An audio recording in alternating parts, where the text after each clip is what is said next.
All right. We are currently live.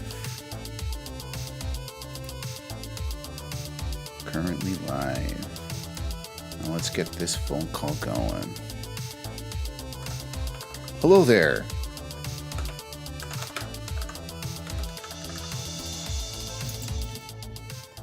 We got some music going. Let's lower that. So let's see how this turns out for us, gang. However many people are here. However many people are on. I put the tweet out.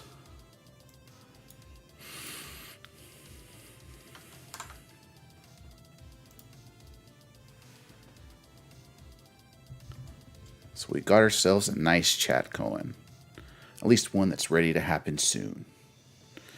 And my hope is, it actually works out for us.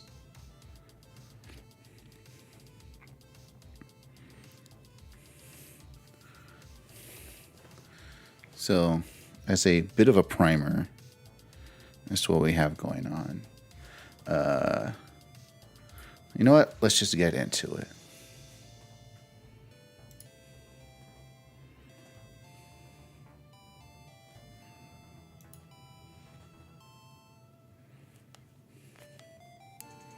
Hello. What's going on, man? What is good? It's chilling, bro. Are we live right now, or are we getting set up? We're live. We're kind of set up. I'm actually going to turn on my camera real quick. Yeah, I was gonna ask if you wanted me to do mine as well. Yeah, man. If you feel like throwing yours on, we can totally do that. I have my thing set up. So let me just pop up this call right quick. And we'll let OBS capture us. I think I turned mine on. Let me know if You're good, man. You are good. You are on. I just gotta find OBS. Awesome. All right. Ooh, you know what? Here we go. We're good here. You might actually see me specifically, but let me do something. Hold on. That's me. Me moving up and down like crazy. Yeah, you're moving your little like you're the picture of yourself. Yeah, but now here I am again. I have a lot of fun with OBS, and I learned how to do a bunch of different kinds of things.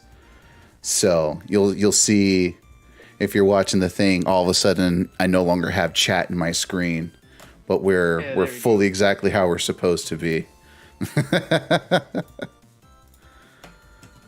I put it out there. I didn't realize. I didn't think we were gonna be able to do this. To be honest with you, man. I definitely didn't want it to seem like I was ducking you or anything like that. Nah, man. All day today, my internet was going in and out, and I had remote work, so that was being extra annoying. Oh, dude, I super bet, man.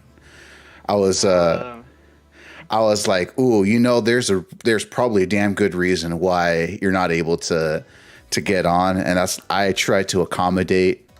I wanted to make sure you got all the chances you got to do everything you needed to do. The last time I did this, it was actually with Oates from Major Zine. Yeah, Marco. Yeah, exactly. He's like, hey, I know we said we are going to do this at like 7, but can we push it earlier a little bit? I got a concert to go to. And I'm like, yeah, man, for sure. And it turns out he actually saw Modest Mouse. And I don't know if you heard the unfortunate news. Their drummer passed away a couple of days ago. So he actually probably saw one of their last performances. I'm like, dang, it's crazy to think about that in retrospect.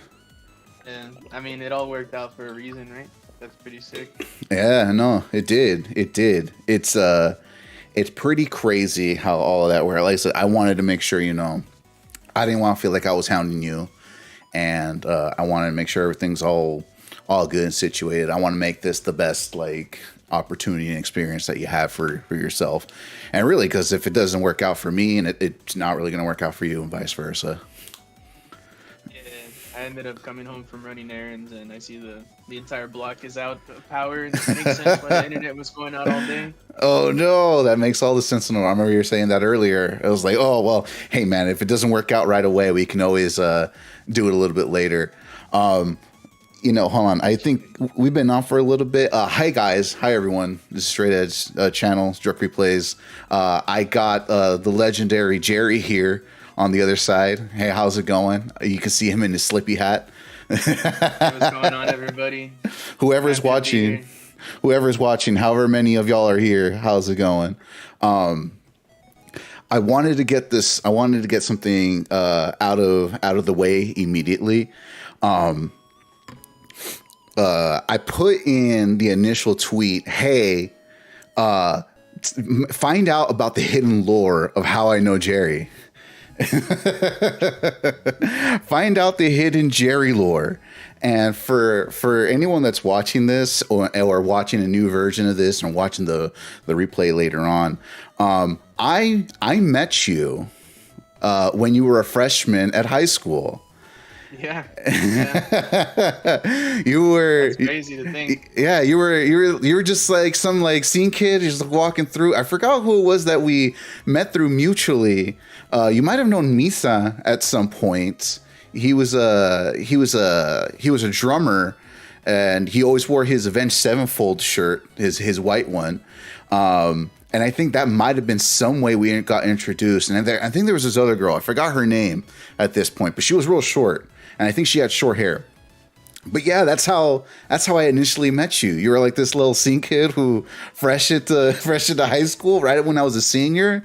And it was with that program Link Crew, I think, when all that was getting situated. And here we are all these years later, 10 years later, or more than 10 years later. And you've grown from being that kid to, you know, who you are today, which is pretty wild to think. So yeah, it's funny to think I didn't even play Smash once up until that point in my life. I know it's wild to think where we ended up, or how we ended up where we're at right now. The thing that I thought about was, that's a wild journey, and it's. The other thing too is my fiance's sister is actually dating someone we both know. Is Benjamin or Ben? His last name was like starts with a C or something like that. Yeah, up in Santa Clarita, and he's like, "Oh yeah, I know Gerry." He's like, "Oh, I remember him. We had a little scene kid swoop," and he goes, "Yeah, he did have that." Yeah.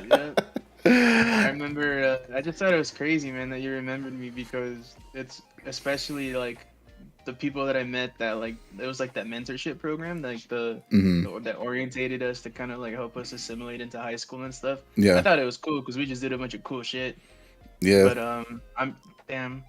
it was like, I barely remember a lot of people from high school that I like went to school with every day, let alone like, it's fucking really cool that you remember who I was.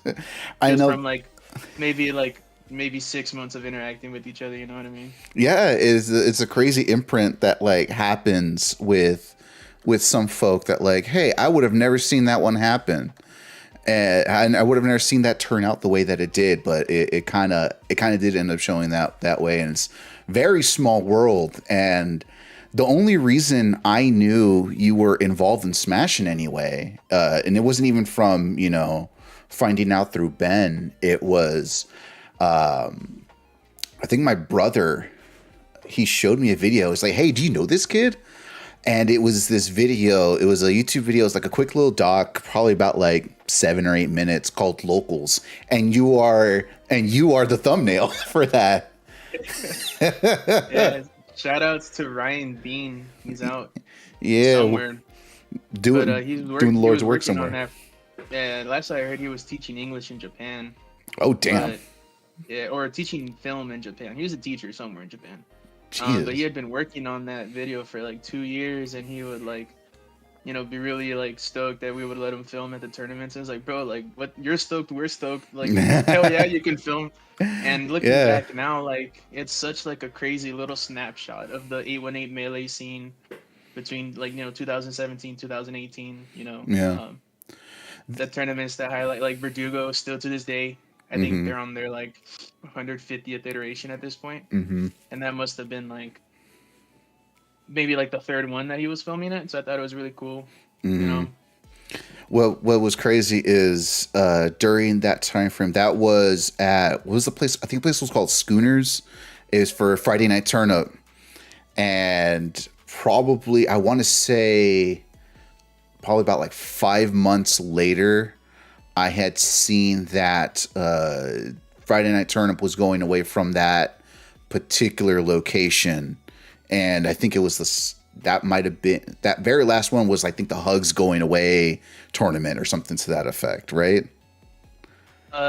Yeah. Well, Hugs was moving to fuck like New Jersey or some shit like that. Mm-hmm. But by the time that he was leaving, Schoonerville had already shut down. They went out of business. Well, I guess they knew that they were Yeah. not doing too hot. I wish they gave us a little bit of a heads up because we never really got to say goodbye. It Nah. was just like, oh yeah, by the way, like we're All out of a of sudden. business. Yeah, it was really fucking. Now I was just like, damn, dude, like it's like losing a kid or something. Like, it was so like Yeah. heavy for the team. Like the A1A community was like, Dire so what's straits. next, right? Yeah. Yeah.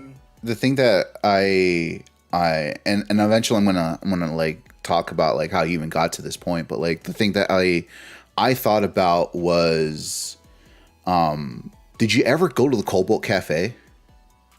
I went once. I went for a Halloween show. I don't know if you remember the band from Silmar, fucking The Illegals. Yeah. With Blake Tinnell and Yeah. and Broomhauer and Miles. I got Yeah. to see them and Trash and Can I Kill.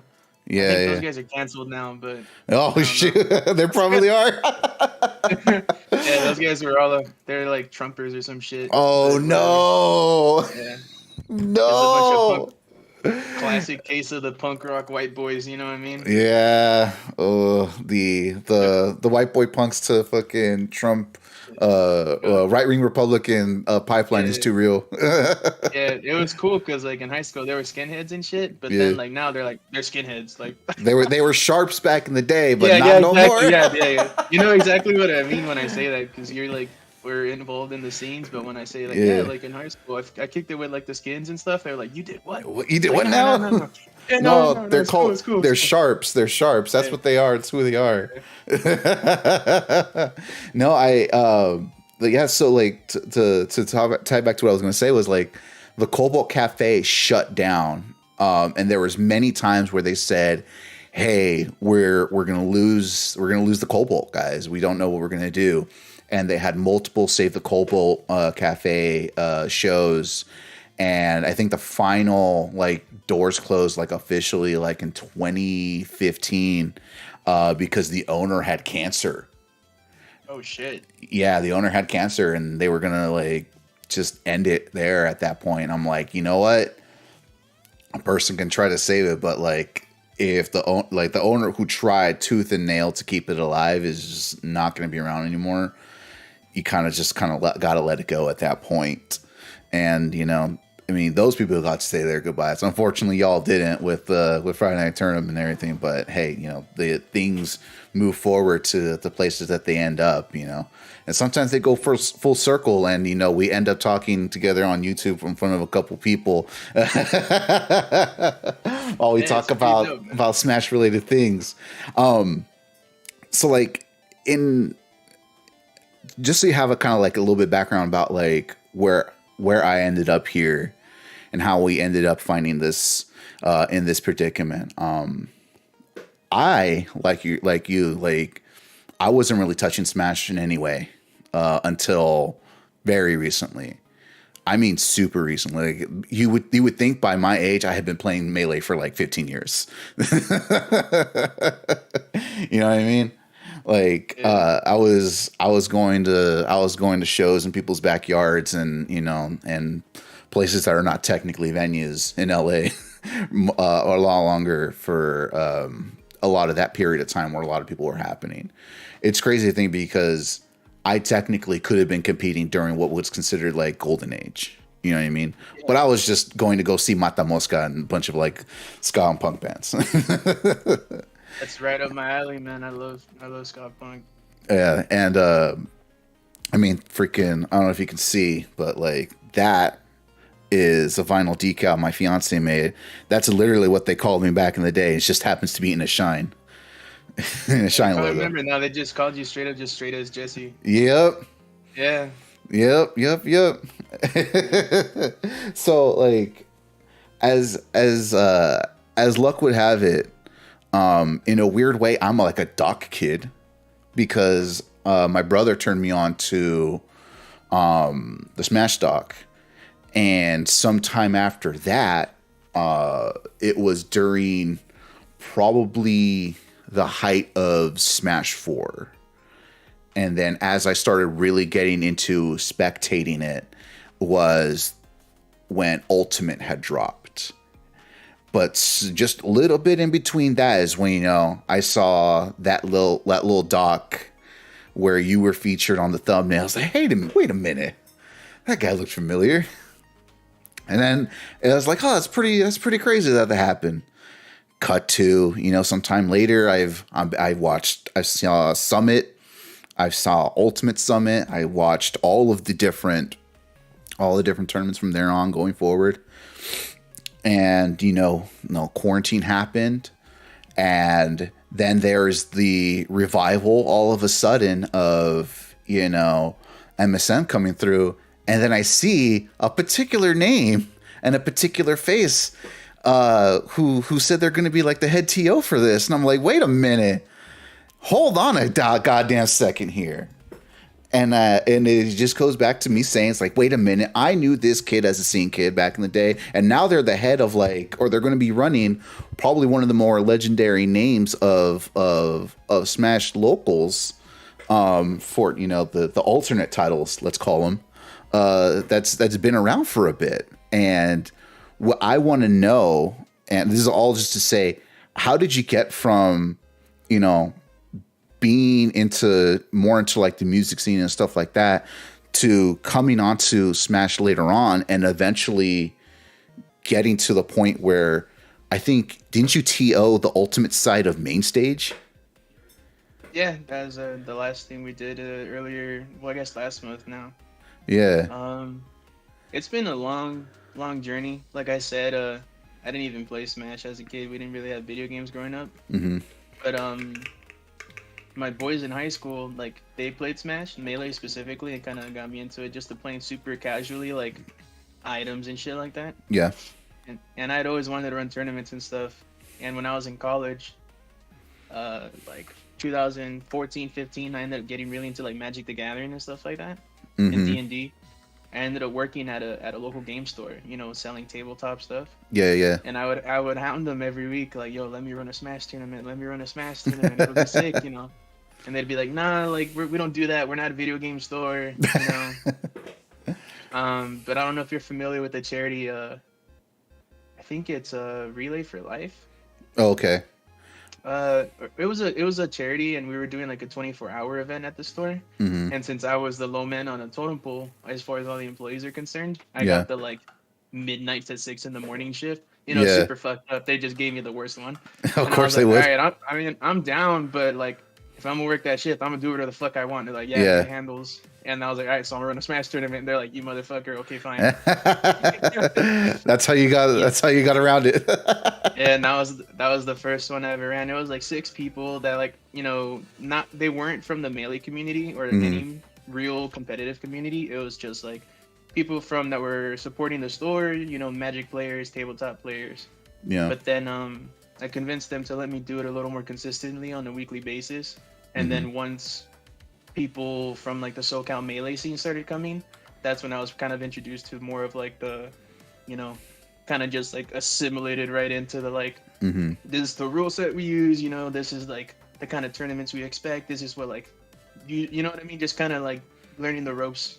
I never came at it as a player, never entered tournaments. I think I ran like 10, 15 tournaments before I learned how to wave dash. Like, you know what I mean? Like, That's awesome. like I'll play for fun with the boys, but like, this game is too rough to try to grind out to be a player. I'm not happy being a TO. You know what I mean? Everyone's got to have their place. Yeah, definitely.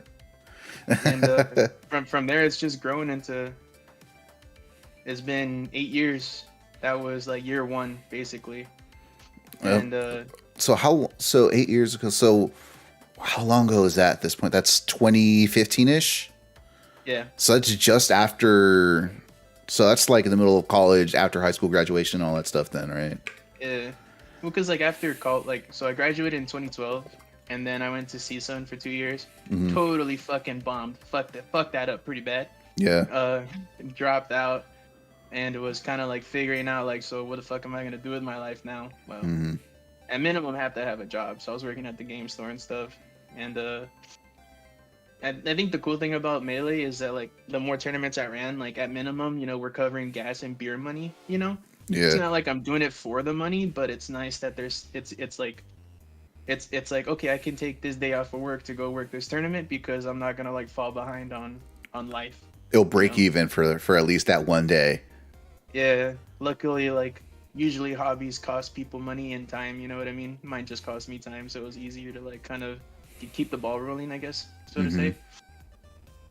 And then I guess at some point, I guess I just kept scaling up, and you know, I must have been doing something right because people kept supporting me, and the tournaments just kept getting bigger and more consistent, and I was starting to like pick up more like important roles in the community as a whole, you know, like moderating and being an admin of the Facebook group, you know, when we still used Facebook. Yeah. People coming to me for help, which I'll help any TO that needs it. Definitely. And then just kind of having opportunities coming up here and there, and just kind of being in the right place at the right time, I would say. What was like that first like tournament outside of that like 6-person 24-hour thing that you did you just mentioned? What was like the first like, hey, this is like a legit my first real tournament that you ended up either being a part of, going to, running? What was that? What do you, if you happen to remember, what was it? What was it like, and how do you feel like that puts you towards the path to where you ended up? The first tournament I went to outside of my region, because the 818 didn't really have anything, so like there was sort of like scattered parts of the 818, like Chatsworth and stuff like that. Like Larry Lur lived in, and lived in Chatsworth. Festizio lived in Chatsworth, and Van Nuys and Panorama City kind of had like a LAN center that people would play at, but like a sub region. it's more so like people that play Smash that live close to each other, and then they play each other. You know what I mean? It's not like they had, you know, no one really put their foot forward to try to like be like, all right, we're a crew now, or anything like that. All right, Larry Lur, not to be confused with in the chat Larry Lemons. Not to be confused with Larry Lemons in the chat. I don't know if you see him. He said 2015 was when Mango won Evo. So there you go. 2 amazing things happened in 2015. You got your start, and Mango won Evo in 2015. yeah, that's actually, I was there for that. But oh wow! More importantly, so pretty much like October 2014 is when I had that charity event, and then January 2015, literally I had a weekly Sunday start the first Sunday of January 2015. So I had my own tournament, like Melee at JJ's. JJ's Game Lounge was where I used to work before that place shut down. Okay. So I kind of got the ball rolling on that one. But the first time I went to a tournament that wasn't mine was in Oakland, called I'm Not Yelling. And it was ran by Sheridan and Ballback, the people that run Genesis. And that's when I first met Sheridan. And that dude changed my fucking life. Like I said, I'm not a player, so I would always go to tournaments and I would be like, let me help, everyone tools, I'll do whatever. Like, yeah, I definitely. just like the motive. Like I to this day I love running bracket. Like just actually releases serotonin in my brain. Some weird shit. I know. No, man, I get it. The closest thing I had prior to that was I had like 3 backyard shows happening and where we had. Did you remember? I don't know if they were around during the time frame when we were in high school, but did you ever see or hear the band Johnny's Gone Mad on the Roller Coasters? Dude, Do you remember them? They have this song called "Way." Yeah. Fucking, Way, Hey, no way. no way. I don't. What the fuck is wrong with me? What the fuck is wrong with you? They actually played. They played my backyard one time, That's and crazy. that was pretty dope. So like, I had experiences like that where contacting people and having like a crazy event, being in charge of shit, and like that's stuff I like too. I like being in charge of things and having stuff happen. So Check your Discord. Sorry to interrupt. Check your Discord DMs because I threw a Melee backyard show for my birthday called Jerry Palooza, and look who headlined it. You're not gonna believe it. You mentioned them earlier. Yo, hey, Trouble Tones too. I had Matamosca, Trouble Tones, and there's actually an old version of the flyer. Anastasia also came through. Anastasia, damn. Yeah. So like you met me when I was really into like fucking like Hot Topic music. Yeah. But then I always listened to ska and punk, but I was really down with the scene shit. Yeah. I'm in fucking Sylmar, California. The only shows are fucking ska and fucking punk. For real. Oh shit. Yeah. Yo, so I'm that's pretty crazy. Deep in the local A1A scene as far as that's wild. Shows. That's crazy. Mata Mosca and the Trouble Tones. Hey Larry, I know you're in the chat. Trouble Tones, you remember them? And I knew the Nestor. I remember I knew the drummer Benny.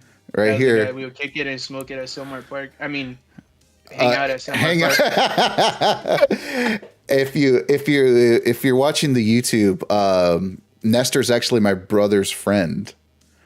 Yeah. My fiance actually made my fiance actually made a bunch of stickers of Nestor for my brother. So I have like random photoshops of him and my fiance has a bunch of like sticker files for him. So if for some reason you want a Nestor sticker, my fiance can make you one. That's pretty fucking sick. I don't think I ever met Nestor. I briefly met the twins. Unfortunately, rest in peace to one of them I heard recently. Oh shit. Oh yeah. Fuck. Yeah, dude, fucking. Nah, I think that's another thing too. Like, I always loved going to shows and stuff in high school whenever I could. It was kind of hard because I feel like by the time I went to high school, everything was getting rated at like 7. It was really hard to run shows in Sylmar. So you had to go out to like Pacoima or like Arleta or Sun Valley. Yeah, definitely. The other thing too is at that time frame, I was taking my brother to downtown LA, to the Knitting Factory, all these places, right? And my graduating, the chat said hanging out, quote unquote.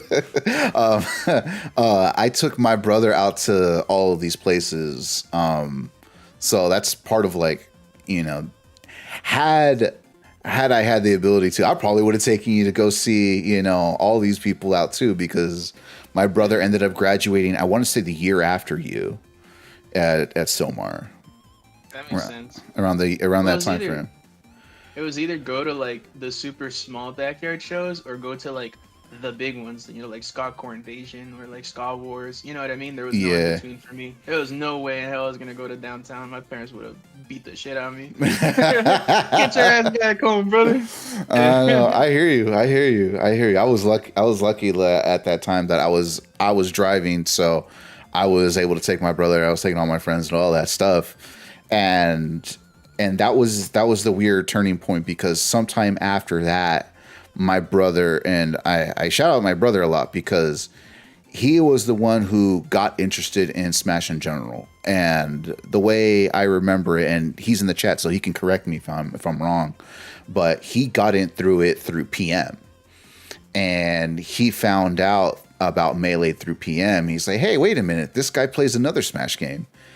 And again, that goes through the cycle of him showing me all of this stuff way later in life. So he was in it before I had any idea how all this was happening. So while you're like literally diving head first into it and like running like a tournament before he even actually competed in one. Oh yeah, his roommate from college showed him that. So while you're getting head first into this, I've stopped having to go to shows, and I didn't even think about this stuff as even like a spectator thing, a chilling, hanging out thing, a community thing until way later on. Yeah, I think that's one thing that I always wanted to like. I've always really felt like a duty to sort of like facilitate community. You know, I always really like, even like in my friend groups, I was always the one like kind of like organizing our shit. You know, like how we're gonna get to the show, how we're gonna like where we're gonna hang out type shit. Like not on some weird way, but just like in that direction. Sometimes, And, yeah. Whenever I would go to shows, I always wanted to like kind of take what I really liked from backyard shows and like larger shows too, kind of bring that to the melee scene, and then then I don't know, we just melee's like tournaments just became one of the most consistent things in my life, like every week. Like that's 8 years, including the 2 years of COVID that we couldn't do shit. So like we were averaging like 3 or 4 tournaments a month for like 6 straight years. And like I can barely fathom that being as consistent as possible, because I've only ran like 3 or 4 Wi-Fi tournaments for like this Discord I was in for Ultimate, and everyone was watching my stream. So I was streaming, I was competing, I was commentating, I was making sure Smash GG, back when it was called Smash GG, was working properly. So I was doing that all at once, and I was only able to do it probably about 4 times, mostly because like the Discord I was in was, is there just a bunch of like people who listened to a podcast that we all enjoyed that wasn't even Smash related. It's just the only reason that Smash tournament even happened in the first place. I hopped in, I happened to say something, and the hosts of the podcast were like, yeah, sign up for it. Someone else is going to do it. We'll just slap our name on it. so imagine someone else doing it, and IRL, like in person, it seems unfathomable to me to get consistent, let alone grow to the point where, you end up being to the point where you're at right now. You know what I mean?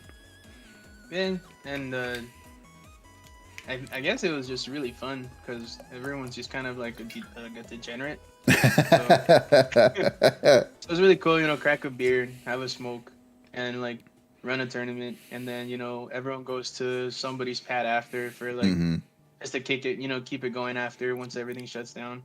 Like more of like the close knit group. Yeah. But everyone's so fucking welcoming in the Smash community, and they felt me like they helped me find my place. You know what I mean? Definitely, everyone's kind of got to find their stride one way or another, right? And that's kind of where I found mine after I must have been like 19 at the time. Mm-hmm. I finally felt like, all right, these are my people for sure. Like I'm gonna stick around and do this for me, and then if people fuck with it, that's cool too. I kind of asked this to a bunch of like different people of like how they arrived to where they're at, and it's always interesting to hear, someone's origin to eventually where they land in like whatever scene group that they happen to be, whether it been music scenes, gaming scenes, or whatever kind of thing that really holds on to them. You see that like it's not super important the thing that they're in, but it's the people and community that they want to build around themselves. And it's kind of, this is the thing that'll help you get in the door to interact with people. And it seems like you had, there was, going to shows and everything, but like the Smash scene was really that thing that kind of like puts you in a place where being able to create those connections really solidified itself. And like, did you really expect that when you kind of like started diving into it? Not necessarily. I definitely wanted to like, meet the top players, meet the top TOs, the personalities, and chop it up with them whenever I could.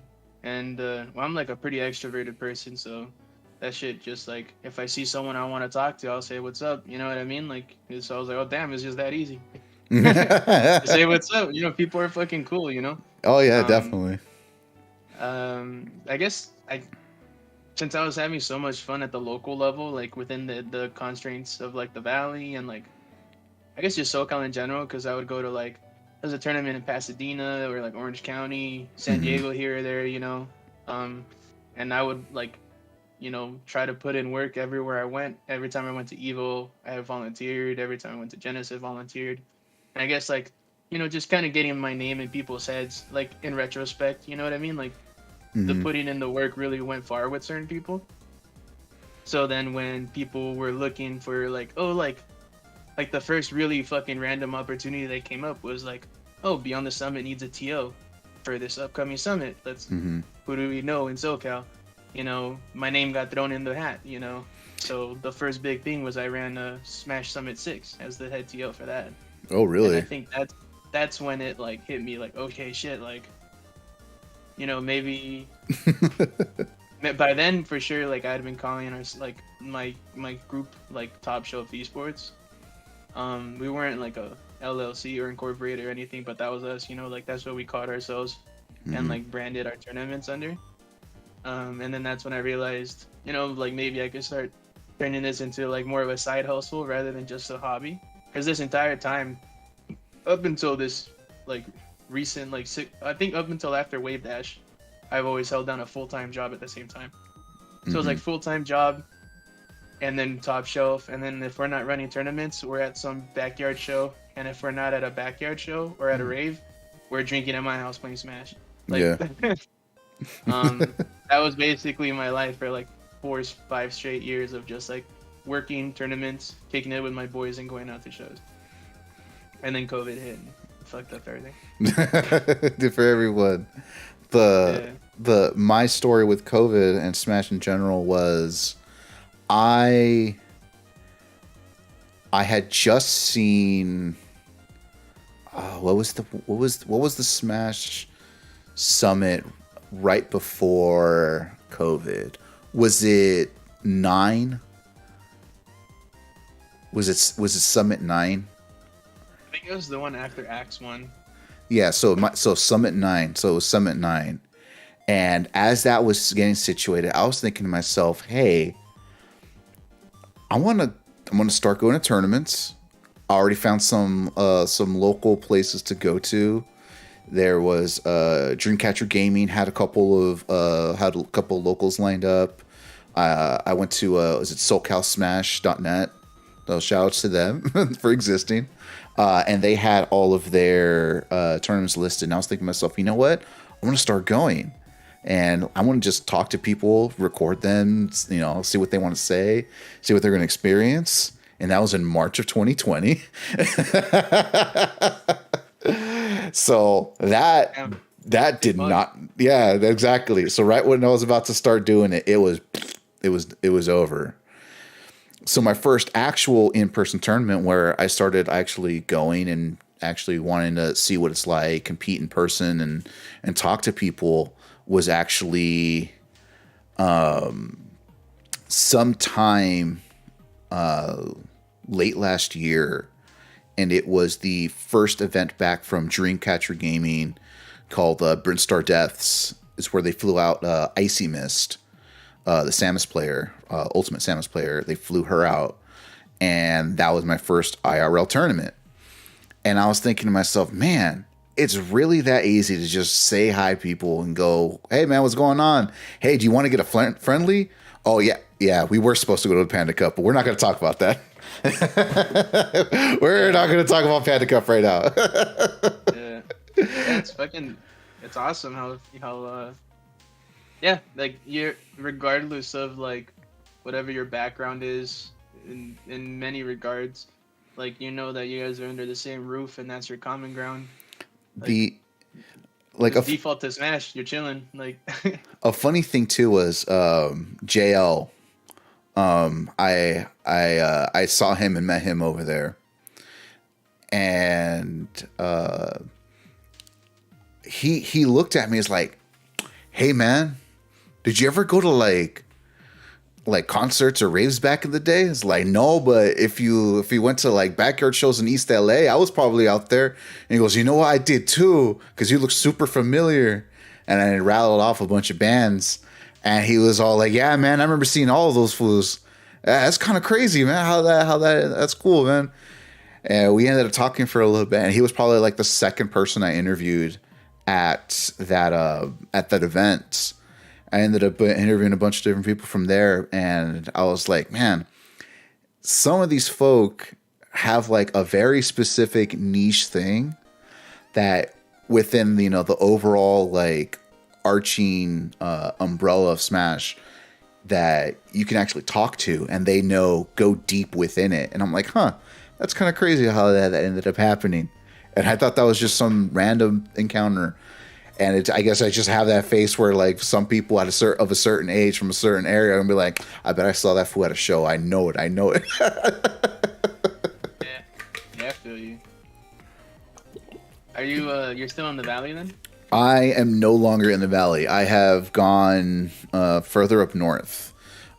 So for me to come down to do anything is very difficult to do. So I had to kind of like pick and choose how far I can do it. Because right now I'm holding down a full-time job. You know, I have a mortgage. Yeah. I have a fiance. You Yeah. know, it's a big drive distance. So I try to connect and be with these kinds of ventures in whatever way I can, given the restraints that I have. So I feel when you said that, you know, you were holding the full-time job, you were trying to, you know, get all this going at the same time. I 100% fully understand where you're going with this and what you're saying. It's not easy to try to like and enjoy, keep the passion for the things that you love and enjoy while working a full-time job. That shit sucked, yeah. I It wasn't up imagine. until recently after Wave Dash, and I was like, you know what, I'm gonna give doing esports like doing that full time, like a shot. So I quit my job, and between Top Shelf and gigs, we're making it work. So as long as that keeps happening, I'm fucking down. But I also like returned during quarantine. You know, I told you I totally bombed college the first time around. Yeah. During quarantine, I went back to school. So like, if it all goes to shit, fuck it. Then I just have to go get a real job again. Go back to once I real. finish school. Go back to the real world. Yeah. We'll see. Hopefully not, though. Hopefully not. I But mean, like this entire time has been also just Melee up until Wave Dash. mhm. I moved during quarantine. I ended up getting engaged as well, and then we moved to San Diego and bought a house. Oh damn. And got married and shit. You know what I mean? Like, you know, same thing. Like, I'm fucking just growing up in my own regard, like the way you were saying. But then we realized like San Diego sucks, so we came back to the valley. And we're selling the house. Hell yeah. But while I was down there, I was able to meet a TO named George, and George Taylor. Shout outs to him, because I was like, I don't know anybody out here, so like, but I want to run a tournament, so I started like, you know, chopping it up with the locals, and we got in. He was like, yo, I got this spot. It's on the beach. It's gonna be sick. Let's run a tournament there. And we went, and we're like, man, like, we want to do all this crazy shit, but this crazy shit is gonna cost money. Like, what if we brought Ultimate on, and you know, like with their support by being part of the tournament, we can just, you know, actually throw a sick ass event. And we found two other guys that were in Ultimate, Slicer and Vance, and then Wave Dash was born. And then that was my first venture into Ultimate, which was really cool. It felt really nice. It felt very natural. The Ultimate peeps are younger, but they're fucking cool, you know. And then all those guys ended up being down to join Top Shelf, so that's the squad. And even then, like, there's been there's a couple other people that are in Top Shelf, inactive members that, you know, ever since like moved on to their own personal stuff. but the squad is healthy right now. And since then, we did Wave Dash. There's gonna be another Wave Dash in 2023, so keep an ear out. Yep.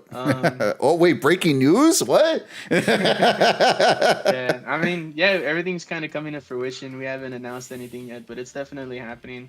We're bringing back, MSM, legendary.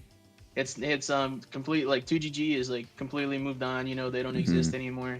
Vance used to be a part of 2GG, so in his like life goal has been to like kind of like revitalize what SoCal Ultimate used to be. And we were, we luckily we have the opportunity to like run the tournament, like a spiritual successor of it, take advantage of a really fucking nice like venue in La Mirada. And as of earlier today, we got over 200 entrants, so I'm really excited about that. I saw that. Right It's now awesome. we're sitting at 212 entrants, so I'm pretty stoked about that. I hope. I mean, I know we're just gonna do our best, give them the fucking thickest tournament that we can. Real quick, Also, we have JM in the chat. They're saying Wave Dash was their first non-local, and it was super sick. So there you go. It was super sick. what's up, Jay? And happy you had a good time. Sorry it was so hot. Ain't gonna be like that this time around. more liquid death. That's what I'm gonna call for. More liquid death. I'm pretty sure that came in clutch. Yeah, that was too. We went through like fucking 5,000 cans of that shit. It was awesome. Shout out to Liquid so Death, dope. man. Yeah, we needed them. It was fucking hot. Glad I brought my fan. Super clutch. Yeah, I know, dude. I know. That's fun. Appreciate that the community cut us some slack. We appreciate the slack. You know what I mean, that people were giving us, because it was definitely hot. It wasn't a perfect tournament, but it went fucking it was fucking awesome. I don't know. Yeah, it was a banger. I saw that from home, but well, if we talk about bangers, that H-box pop off at the very. That motherfucker. But as soon as he threw that chair, everyone stopped talking about the heat, so I'll take it. That's awesome. Oh, that's great. So so you mentioned like kind of like Wave Dash being your like first real venture into like Ultimate, and kind of like any of like the, I guess I want to say alternate Smash games. Have you like had any of the experiences with like PM, Smash 4, or was it just all Melee literally up until kind of like then? I ran my weekly Sunday Melee tournament at JJ's Game Lounge, and then on Mondays I think I did a PM tournament for like 10 weeks. But in the 818 there just wasn't anybody down. This was around the time when the balcony was like in its heyday, like peak balcony era. And they were down in Fullerton, down in Orange County. So we would get like 7 or 8 people coming around every week, and my boss was like, yeah, fuck PM, Melee's where it's at, so you can keep that one. But yeah, because with Melee we were getting like anywhere from 50 to 80 people every week. Yeah. So yeah, obviously the fucking bosses were happy about that. But Mondays, other than PM for that little bit of time, nah. And then I just really wanted to put all my eggs in one basket. Just try to like give it the love and care that it needs, rather than half-ass.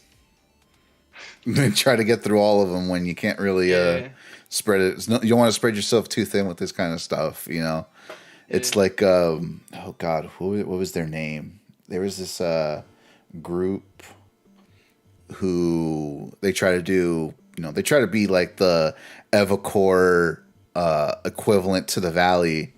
And they try to do their damnedest to get all of the punk shows, the ska shows, the psychobilly shows working in the Valley. I think it was Vicious Valley was the name of the group, or something like. Vicious Valley was the photographer guy. Oh, Vicious, yeah, no, yeah, you're right. They were the photographer. The guys that are doing it right now was they used to be a 3-man team. Unfortunately, one of them passed away. It's a 2-man team now. It's Third Eye 818 Productions. Okay. Dude, they brought Bill Cosby back. That's the best Fucking A, yes. What's wild to me, and we're gonna like just jump off like Smash for a quick I know. second. Hold on, dude. I met Ryu, I forgot how you say his name. I met that fool when he was a fucking, he had his sick pomp, right, before he got locked up, and I knew his cousin, fucking, who was, you know, he was the sax player for Fifth Wave, and he was the black metal guy Brandon. And then afterwards, he ended up being the sax player for Mata Mosca for a bit, while the bass player was doing some shit in Mexico. He was the bass player for Rascahuele. Damn, bro. And I'm like, dude, what are you doing with all these bands? Like, I don't know, just, you know, they needed people. I'm here to hang out. I'm like, all right, cool. And he would always give me tickets to go see Fifth Wave, like in random places, but I never really had the chance half the time. So every time I would run into him, he would just be wearing a different shirt. Then eventually cut his hair, and then fucking, it was weird because I knew Ryu before I knew Brandon, right? But like, after like Bill Cosby became a real thing, like he never approached me. I didn't want to approach him because like he had shit going on. Brandon came up to me all the time and was like, "Hey man, what's going on, dude? Long time no see. That's crazy," right? But I also didn't know him until I knew this different dude named Misa. Or we called him Missile back in the day, and that was because that was his cousin, right? So seeing him and like not interacting with the guy that I knew originally, but seeing this guy all the time was just the most hilarious thing to just have that weird ass cycle of seeing the same dude over and over again. That's funny. So they brought back Bill Cosby. Yeah, they did. Yeah. Bill Cosby plays at least once a year, twice a year in the Valley, which is pretty cool. Because by the time I was going to shows, they were like disbanded or whatever. I don't know. Yeah. But I would always be on fucking YouTube and shit, being like, listening to their music. That was I think at that point, freaking right, was already, he went from having his pump to going full skin at that point, right? Something like that. Yeah. All right. We had a big ass sidebar. What the fuck were we talking about? Oh, I feel like we're just gonna keep deviating because of like all the other shit that we also like kind of have in common. you know what? Like this is the thing that like someone had said that like Smash is really just like that social lubricant that like people need to like kind of like get into to kind of like really understand and talk to people and kind of really know, you know, what's one person's true like inner workings are with another person. So like this is super normal. Like, yeah, we were going to talk about Smash and eventually we're going to end up, you know, getting to, you know, you know, being the head TO for main stage. But I want to make as many sidebars as possible because, you know, this is the real shit that like people like kind of don't know and don't really talk about if all they know is Smash, you know, if all they know is just this one little thing. Like, I bet like any other person that were to watch this and see this, and if they knew you like casually or knew of you, they didn't know what the fuck you would be going to the backyard show skanking in the background while people were falling over and dropping their 40s or whatever in the background. That's kind of what Jerry Palooza was, where I was like, I kind of had my like two lives, I guess you can say. Like, I would run my tournaments, and then but I would always be going to shows with my boys, and like we love to pit, we love to dance, you know what I mean? Like we love to do our thing, and I personally love the fucking skank. So like we're always going to shows. So like that's what Jerry Palooza kind of initially was. Like I want to like, one, it's my birthday. I want everything that I love to be there. I want music. I want Smash. I had a taco lady. Oh like, shit! We had a fucking like a little bar set up making micheladas, and I was like, "This is the best day of my life." This is I was fucking wasted. I don't even know who ran the tournament for me. At a certain point, I was just like, "I can't do this anymore." Like somebody else is doing it. Yeah, someone take over, please. That's funny. One thing I thought was like, I feel like all your time like in like the music scene, like in the broader music scene, like that energy that you had, it seems as though like you actually took that into into you, and like all those lessons, and all the DIY aspects, and all of that followed you into Smash. Like, and that was literally just a culmination of like the intersection of both of those things. And ultimately, when you think about it, it's like they kind of end up from the same kind of spaces, or the same kind of ethos, where we don't have much, we take what we can, we build everything that we can with as many or as little tools as we have to bring ourselves together, and to bring other people with us, and to connect with those people who are actually still here with us, and to connect with people we didn't know we were going to connect with in the first place.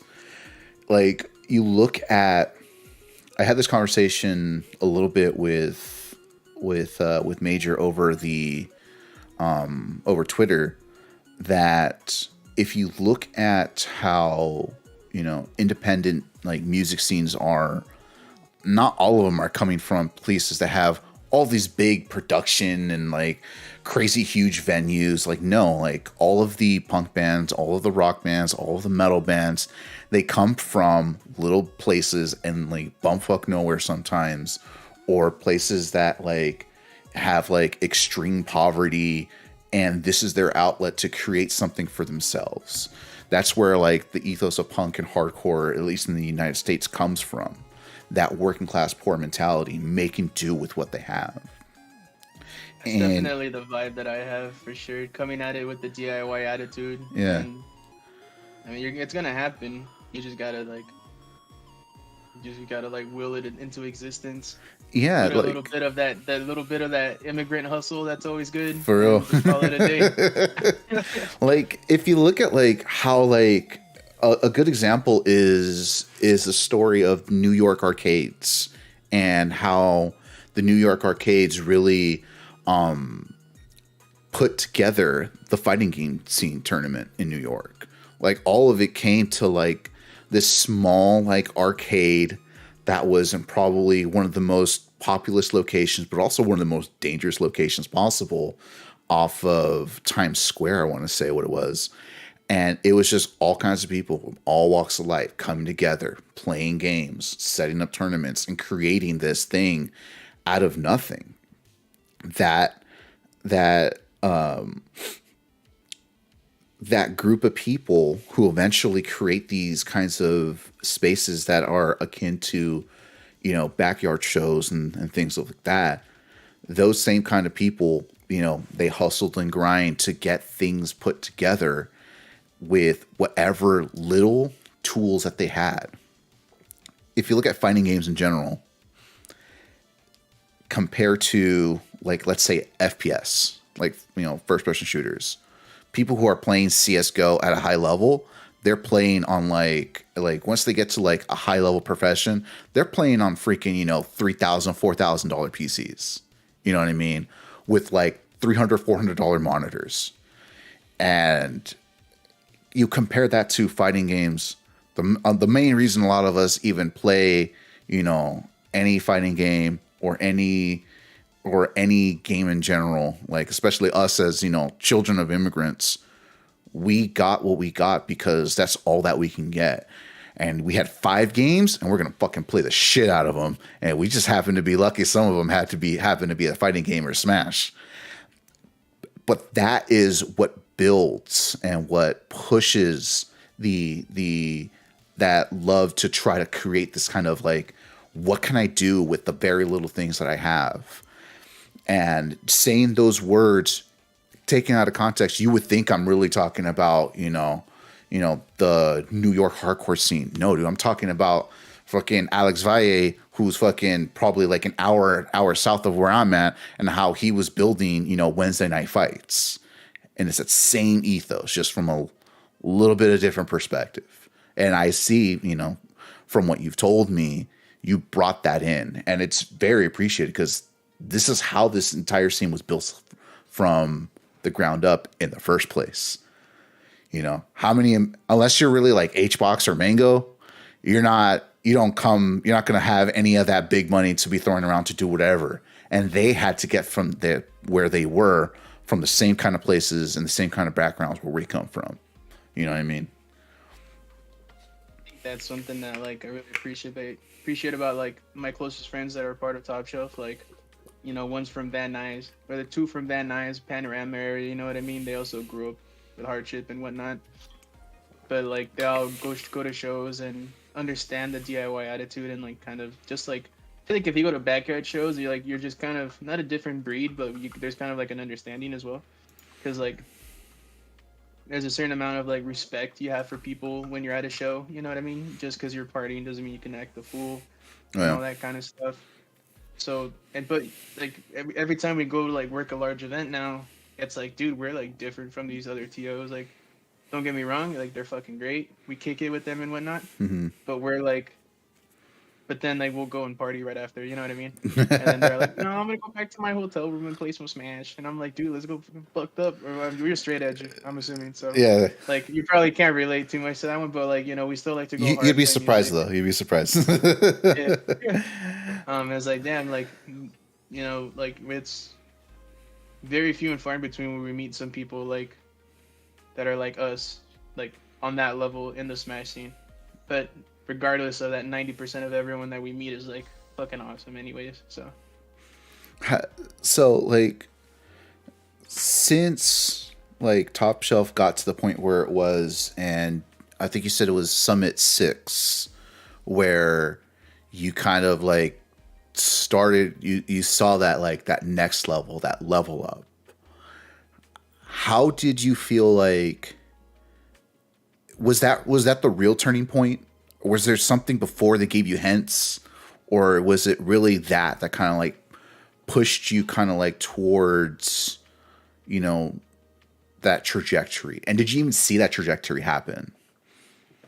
I think there's two different instances where like that instance with Summit was like economically feasible, where I was like, oh, like I can probably get a job in esports or something, you know what I mean? Mm-hmm. And whereas the other side was I realized the positions of like responsibility I was being put in for my region.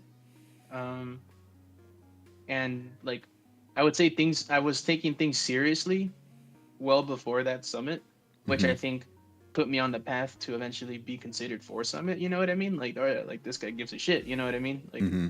you know, and you know, luckily I like earned the respect of my peers, and that really went a long way when like people were vouching for me and I didn't even know they were vouching for me until I got an email or a phone call. You know what I mean? Yeah. So I think those are the two things where like at a certain point, like before, yeah, like probably like at least a year before that summit, I started taking things more seriously.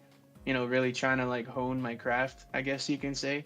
Yeah. As far as like I don't run that many different tournaments, but like the ones that I do run, I want to try to like run them as perfectly as possible, and like try to accommodate and offer whatever I can.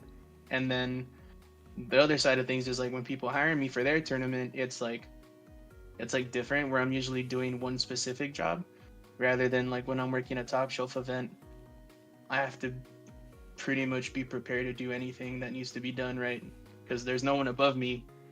Like Yeah. I can't ask, like I can't complain to a boss. You know what I mean? Like You are fuck, that like, boss. if I don't know, then who the fuck knows, right? Like, but Yeah. luckily, like I also don't want it to come off like I've been like by myself this entire time. Like I've always had at least a couple guys that are down as fuck to put in work with me, and they see the vision, Mm-hmm. and it's like grown into the team that we have today of 5 of us. Real quick, who is that team? So The other full than team right now. myself, so it's myself, my boy Alan Conti is my right hand man. I got George Jorge Taylor. He's our Miklo. We got Hazi. We got Slicer. Slicer's a San Diego well-respected ultimate TO. Everybody loves him with good reason. That dude's a workhorse, puts in work. And Vance as well. Vance.ex, right? Yeah, so Alan, George, Slicer, Vance, and myself. That's the 5. And then we have like our like another handful of people that we work with like very consistently, but they're like not part of Top Shelf, but they're like they're like our associates. You know what I mean? Like You know, rather if we need more help with production, we go to like people like Layson or Andrew. If Mm-hmm. we need help with graphic design, we have like our people that we go to that we can't do ourselves yet. You know what I mean? Mm-hmm. Like, we just want to run. We're just a bunch of dudes that want to run tournaments, but like you gotta, you know, level it up with a nice ass stream and nice pictures and graphics and banners and overlays and all that bello. There's so much more involved than just to like, well, let me make sure Start GG works. You know, and settle disputes between people, and it's like, no, that person paused. Like, I couldn't press pause. I cut my pause button cut out on my controller. You paused or whatever, some shit like that. You know. uh, yeah, uh, and it wasn't until, so like, to be quite honest with you, during quarantine, like I said, like life was accelerating pretty quickly for myself. Like, Mm-hmm. I got engaged. I knew I was gonna get married. You know, we were looking at, you know, we were approved for a mortgage. You know what I mean? So we started shopping around, and I tried running online tournaments, but that shit was really It was something different. That's like, definitely it was different just, beast. yeah, I was like, damn, my heart just isn't in the right place with this, the way it is with like LAN tournaments, for example. So like the fire was dying down pretty quickly, so I was like, damn, like I think I'm gonna hang it up, you know? Mm-hmm. Like I think I'm gonna hang it up. And then we moved to San Diego, kind of did little jobs here and there, you know, went back to school. But when, you know, when that idea for Wave Dash started being thrown around, and then, you know, the tournament that ended up becoming Wave Dash, kind of relit the fire, and also like motivated me to like pursue it full time. You know, like work for myself and give it a shot. You know, like it's a risk, but fuck it. Like if the money, like if the numbers add up at the end of the month, then like, and I'm having a good time and I have my support structure with my family supporting me, then fuck yeah, like let's do it. Yeah. And then that after Wave Dash, what did we do after Wave Dash? It's kind of like random locals here and there. I know at one but- point, y'all went, was it up north for Saving Mr. Lombardi 3? Yeah, that's right. We did it in November. Yeah. That was supposed to be the, that was a, well, we're not going to talk about that cup, but it was a cup qualifier spot for the winner. Yeah, I mean, to be honest, man, like we did partner with He Who Shall Not Be Named. At least until Monday, where you find out. Well, real quick, I want to sideboard this, but Monday. Oh yeah. You're gonna listen to that. You're gonna listen to that, right? No, I'm gonna be at MSM, but I'll watch the VOD. Oh, it's gonna be happening early in the day, so I don't know what it's like to be for a TO early in the day, because it's supposed to be happening at 12 o'clock our time. So you might have a little, yeah. I'm gonna be on the road because we're gonna start loading in MSM at like 1 p.m. So I think La Mirada is like an hour from me or some shit, so I'll probably catch it on the drive over there. Yeah. But yeah. Might be able to listen to it. Hook up Twitter. What's happening Monday? Well, there's what's the name of the? It's Wolf, the esports correspondent. Yep, Jacob Wolf, esports correspondent, is going to be speaking with a particular samurai panda. And that conversation is going to be whatever that conversation is, and that's going to be kind of interesting to talk about. I don't know if there's anything you want to say about that, you know, considering it being what it is, but you know, that's a whole separate thing. If you're not allowed to talk about it, you know, you're not allowed to talk about, yeah, exactly, the T. If you're not allowed to talk about it, you know, I'm not going to try to like get you to say anything, but No, don't worry about it. I'm not under any obligations anymore, but like there's nothing I can say that the community hasn't said already themselves. As far as my, like, when we worked with them for Lombardi, like, honestly, bro, they were great. Like, but it's also important to understand that Top Shelf is a small fish, so you don't really gotta, you know what I mean? It just really sucked to hear, like, you know, I think like the week after Lombardi is when all that shit came out. It was. I was like, damn, like all the boys, we were just like seeing all this unfold. We were like, well, shit. Hopefully no one hates us. But that's not the case. Don't get me like. Luckily, like people were like, "Nah, bro, get your bag. It's okay." You know what? You know what's funny? Like, and this was probably right before all of this, or right when the first when the VGBC Twit Longer came out, I was on the road in heading to like I forgot what store I was going to. I was just going to the store with my fiance, and I'm listening to the radio. I'm like, the fuck did I just hear? It was literally a radio ad for the Panda Cup. No fucking way, dude. Yep. Alt 98.7 played a radio ad for the Panda Cup. like 3 days before like the Panda Cup went on hiatus indefinitely. Dude, that's so weird. I don't listen to the radio anymore because I'm on like SoundCloud or whatever. Yeah. But damn, I would have lost my fucking shit. And that's so crazy. It's like, holy shit, like the radio is pretty mainstream, you know what I mean? Like they really paid ad money for that shit. That's crazy. They did. And that's how I was like, no fucking way that they did this. They straight up did? No way.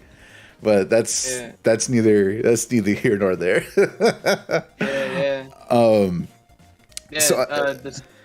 Lombardi was the next like large thing that we did after Wave Dash. Mm-hmm. And then that was the first tournament that we did, because like at Wave Dash, like we were like teaming up for it, but at Lombardi was the first time that we were like, this is us, this is our first tournament as a group of 5. You know what I mean? Like we're all in this like as this is our first like trial run as like the new like iteration of Top Shelf, and it went fucking great. You know, the people that luckily the venue Steelcraft is amazing. Mm-hmm. We're gonna be doing monthlies there every month of this year. Ooh. That announcement's coming sometime this week. I'm just gonna be leaking shit here. I don't care. It doesn't matter. There's only like 4 people watching. It's cool. It's not. I mean, they can clip this out of context. They'll be fine. But ain't nobody gonna care. It's all right, man. You're good. You're good. I'm not. I wouldn't leak anything that I can't take back. You know what I mean? So like, I know for a fact that's gonna happen. And then the year ended. Yeah. And then the year ended. Yeah, but we're coming. I think like we were kind of using all that time after Wave Dash to kind of set us up for. I like truly believe that like 2023 is gonna be like a really fucking crazy year for us, because like, you know, we're bringing back MSM. I'm not sure if you're familiar with Fire and Dice. I've heard. I think I've heard of it. They used to. They're my boys from the Magic the Gathering days. We all used to work at JJ's Game Lounge. So we knew each other even before fucking Smash. Yeah. They used to run Smash 4 tournaments. They used to like sponsor Larry and shit. Like, oh shit, it was crazy. But gonna start running events there. Ultimate in the Valley in Winnetka. Ooh. Be pretty cool. And then we have Wave Dash coming up in summertime. Keep an eye out on that one. Mm-hmm. And then possibly other events. Not sure how that's gonna go. We need to see kind of how like the politics are gonna go with this situation. I feel like that's going to be a running theme going forward with a lot of people, and that's something that I feel as an outsider looking in, someone who's pretty removed by comparison, despite the fact I've been following both Ultimate and Melee for the past like couple of years. That's something I feel like we're at a turning point for these kinds of events, whether it be at a local, a regional, national, international level, where you really have to have some real conversations with everyone around you, you know. Like, I don't even know if you knew this, but, and I'm going to take this away from Smash and bring it back to music, but did you know a lot of any of the Evercore drama back in the day? No. There were a lot of bands that like, why do they only ever play shows with Concrete Jungle? And the reason was there was a lot of politics that was getting involved. And by politics, I don't mean like left-wing politics. I'm talking about you know, inter-scene, interpersonal politics got involved, and there was a lot of bands that got blacklisted from certain events, And it wasn't until way later on that like some of that like kind of like started breaking off and breaking apart. Like I don't know a lot about it. I just knew a handful of details because of specifically La Pobresca. That's where that song Blackballed came from, because they got blacklisted from some events. And I remember I came up north to the AV, and I was all like, yeah, there's that Evercore show, but I'm already gonna be out in the AV, so I might as well go see La Pobresca and freaking Amanasa, right? And I talk to him, it's like, hey man, but that show, he's like, wait man, you're fucking around? I'm like, dude, I'm here, of course I'm fucking around. So there's a lot of like unspoken beef with a bunch of people, and some of the folks and some of the bands did not like to play nice with others. I don't know if you remember the band. Did you ever remember the band DYM, Desmadre y Medio? Not that one. They were probably a little bit before your time in the scene, and quite honestly a little bit before my time too. But they had beef with another band because they started at the same time as Johnny's Gone Mad and some other local bands, and the band that they referred to was like, yeah, I do remember them, but they were such fucking divas back in the day. And I'm like, really? And this was the bass player who had told me this. And they were told him, hey dude, you got like 10 minutes, dude. If you ain't gonna be here, we're just gonna bump you. We're gonna give somebody else your spot.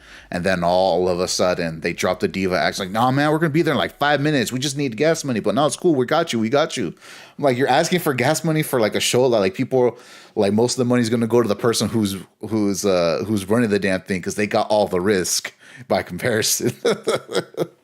But yeah, like the Smash as a whole has reached a new set of standards for how people have to interact interpersonally with one each other on a professional level.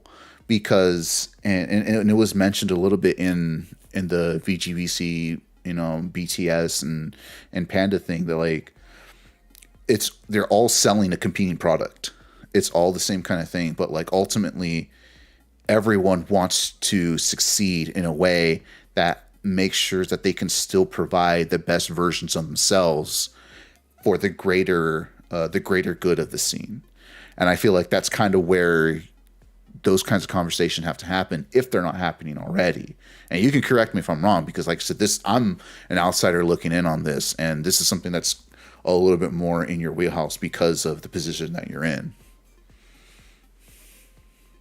I mean, like I said, like I feel like everyone's got something to say about it, and they all have their opinions, but we're not that big of fish, and we just want to run tournaments. So ideally, we don't catch any unnecessary heat. All we want, like I said, we just want to run 6 safe tournaments where people have fun. Mm-hmm. And as long as we're allowed to do that, then nothing's gonna change for Top Shelf, which is pretty cool. Like that's kind of our priority. Mm-hmm. Hopefully make a buck if we can. And we just keep going onto the next one, right? Yeah. One thing so at this point you've worked on Summit. You ended up with every kind of anything in between. You had Saving Mr. Lombardi, and now kind of the timeline where we're at now is, the whole SWT Panda Cup stuff happened. All of a sudden, main stage becomes super important. It becomes probably more important than the SWT would have been and Panda would have been combined as far as the morale for the Smash tournament. That's what at least I saw from what everyone was posting. Like the type of importance that stemmed from this was more of a kind of like an emotional thing rather than like the stakes it had anywhere else, right? Like we needed this type of deal. But was that even a thing that crossed your mind before you even got to the point to say, hey, or to announce that you were going to be the TO for Ultimate for that? Like, how did that happen? What was the kind of like responsibility you felt like you bore during that time frame when the news kind of broke to what it was? And what's kind of like, do you feel like some of that aftermath of going up to main stage just during and just after? It was definitely the hot topic, right? So everyone was like, losing their mind on Twitter. Yeah, And to say the least. like I'm not the kind of guy that'll just like make a tweet, like with my opinion on matters like that. You know what I mean? Like I pay attention and I kind of like consume information, take it in, reflect on it, and I have my opinions on it. But at the end of the day, none of that shit matters. So, and I'm not the kind of person to just like put it out there, like, oh fuck this, or I'm for this, or I'm against this, or whatever. Like for me, it's truly like purely like about the events. So like I had like been keeping up with that, and like talking to the Top Shelf boys about, you know like in our group chat we're like, holy shit, look at all the like, dude, what the fuck is happening, kind of deal. Yeah. And then out of nowhere, I get a call from Mikey from Beyond the Summit. He's one of the The pretty much cheat. like a creative producer for Summit. And he's like, yo, the Ultimate TO got COVID. Um, Everything's pretty much set up. We just need someone there to TO it. Like, are you down? I'm like, fuck yeah, I'm fucking down. And like, I feel like we had been, since I've been slowly, getting more and more involved, and Top Show's been getting more and more involved in Ultimate. Um, I've had the time to really like learn and meet and get to know fucking almost everybody in SoCal Melee. Like, except for like the new COVID people, because like I don't go to like every single local anymore. But like I know like over the years you get to at least introduce yourself to everybody at least once, as a TO. Yep. And the one thing that I'm lacking in Ultimate is knowing all the Ultimate SoCal people. You know what I mean? Like, yeah, you meet the top players, like you chop it up with them and whatnot. But like, the average guy that goes to bracket, maybe he gets like, maybe he busters out, but he still kicks it. Like he's just as important in my eyes. Like I want to meet him too. So I saw like TOing Ultimate at main stage as that opportunity to like, one, like do what I want, or like do what I love for like like as a job, which is always nice. And then also like take advantage and get my name out there, because I don't like, not everyone knows who Gerry is in Ultimate yet. Yeah. So, and then we didn't have enough pool captains necessarily for the weekend, so I had to get in the trenches as well. Oh Run two no. pools in one wave a couple times. Oh You know, no. and it's not that bad, but that's how you get to meet everybody. Like at Yeah. MSM, like even though like I'm like doing what I can behind the scenes to like help the team out and help this event get going. Like I'm gonna be there running pools. You Yeah. know what I mean? Like I'm not gonna like, to me, like that's a very important job. I'm not gonna like dump it on someone just because like I think I'm like some hot shit or nothing. Like I'm gonna get in the trenches, like meet all the people that are supporting us directly, like quite literally giving us money directly to like, Yeah. you know what I mean? Like it's not like a beater on the bush support. Like they're fucking coming, and they're They're there. yeah, they're there. They're people. They're like, each one is a human person. You know Yeah. what I mean? And I think that's really cool. I think like building connections like that, it goes such a long way. And I had such a, you know, with Melee, it like literally changed my life and gave me like a purpose or whatever. You know what I mean? Not to sound fucking cheesy, but like, you know what I mean? And it went so cool, and it meant so much to me for the Melee side that like, fuck, like what if it can happen with Ultimate too? Like that'd be fucking, like that's a whole nother community that I could be like putting in work for, and like truly, truly, really just fucking do it for the community, do it for the scene, and just have the best event that I can do. So like that's what I saw main stage as. And Hmm. then every now and then like some dude would run by the TO desk and be like, "Fuck Nintendo," and then snap you back to reality. And be like, "Oh yeah, oh yeah, oh Yeah. yeah, fuck." Oh Like yeah, I you know what forgot I about mean? that. Yeah, yeah. And I guess like maybe that's like a selfish way to look at it, where like maybe like I'm not really, I don't know, like I do care, and it did suck to see it all happen, and I have my opinions, but it's not like I'm wearing it on my sleeve. You know what I mean?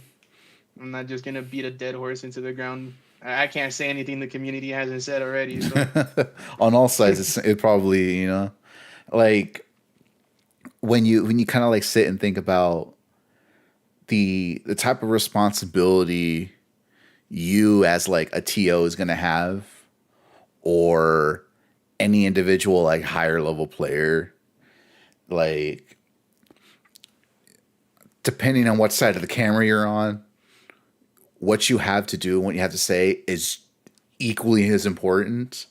It just happens to be they happen to have a 80K Twitter followers by comparison, and it's ultimately the same level of thought or responsibility to the scene and to a greater community, to the overall greater community, on both the ultimate and melee side. And then there's baby brother HDR and P plus, kind of like, we kind of know a little couple of things, but we're not going to talk about it.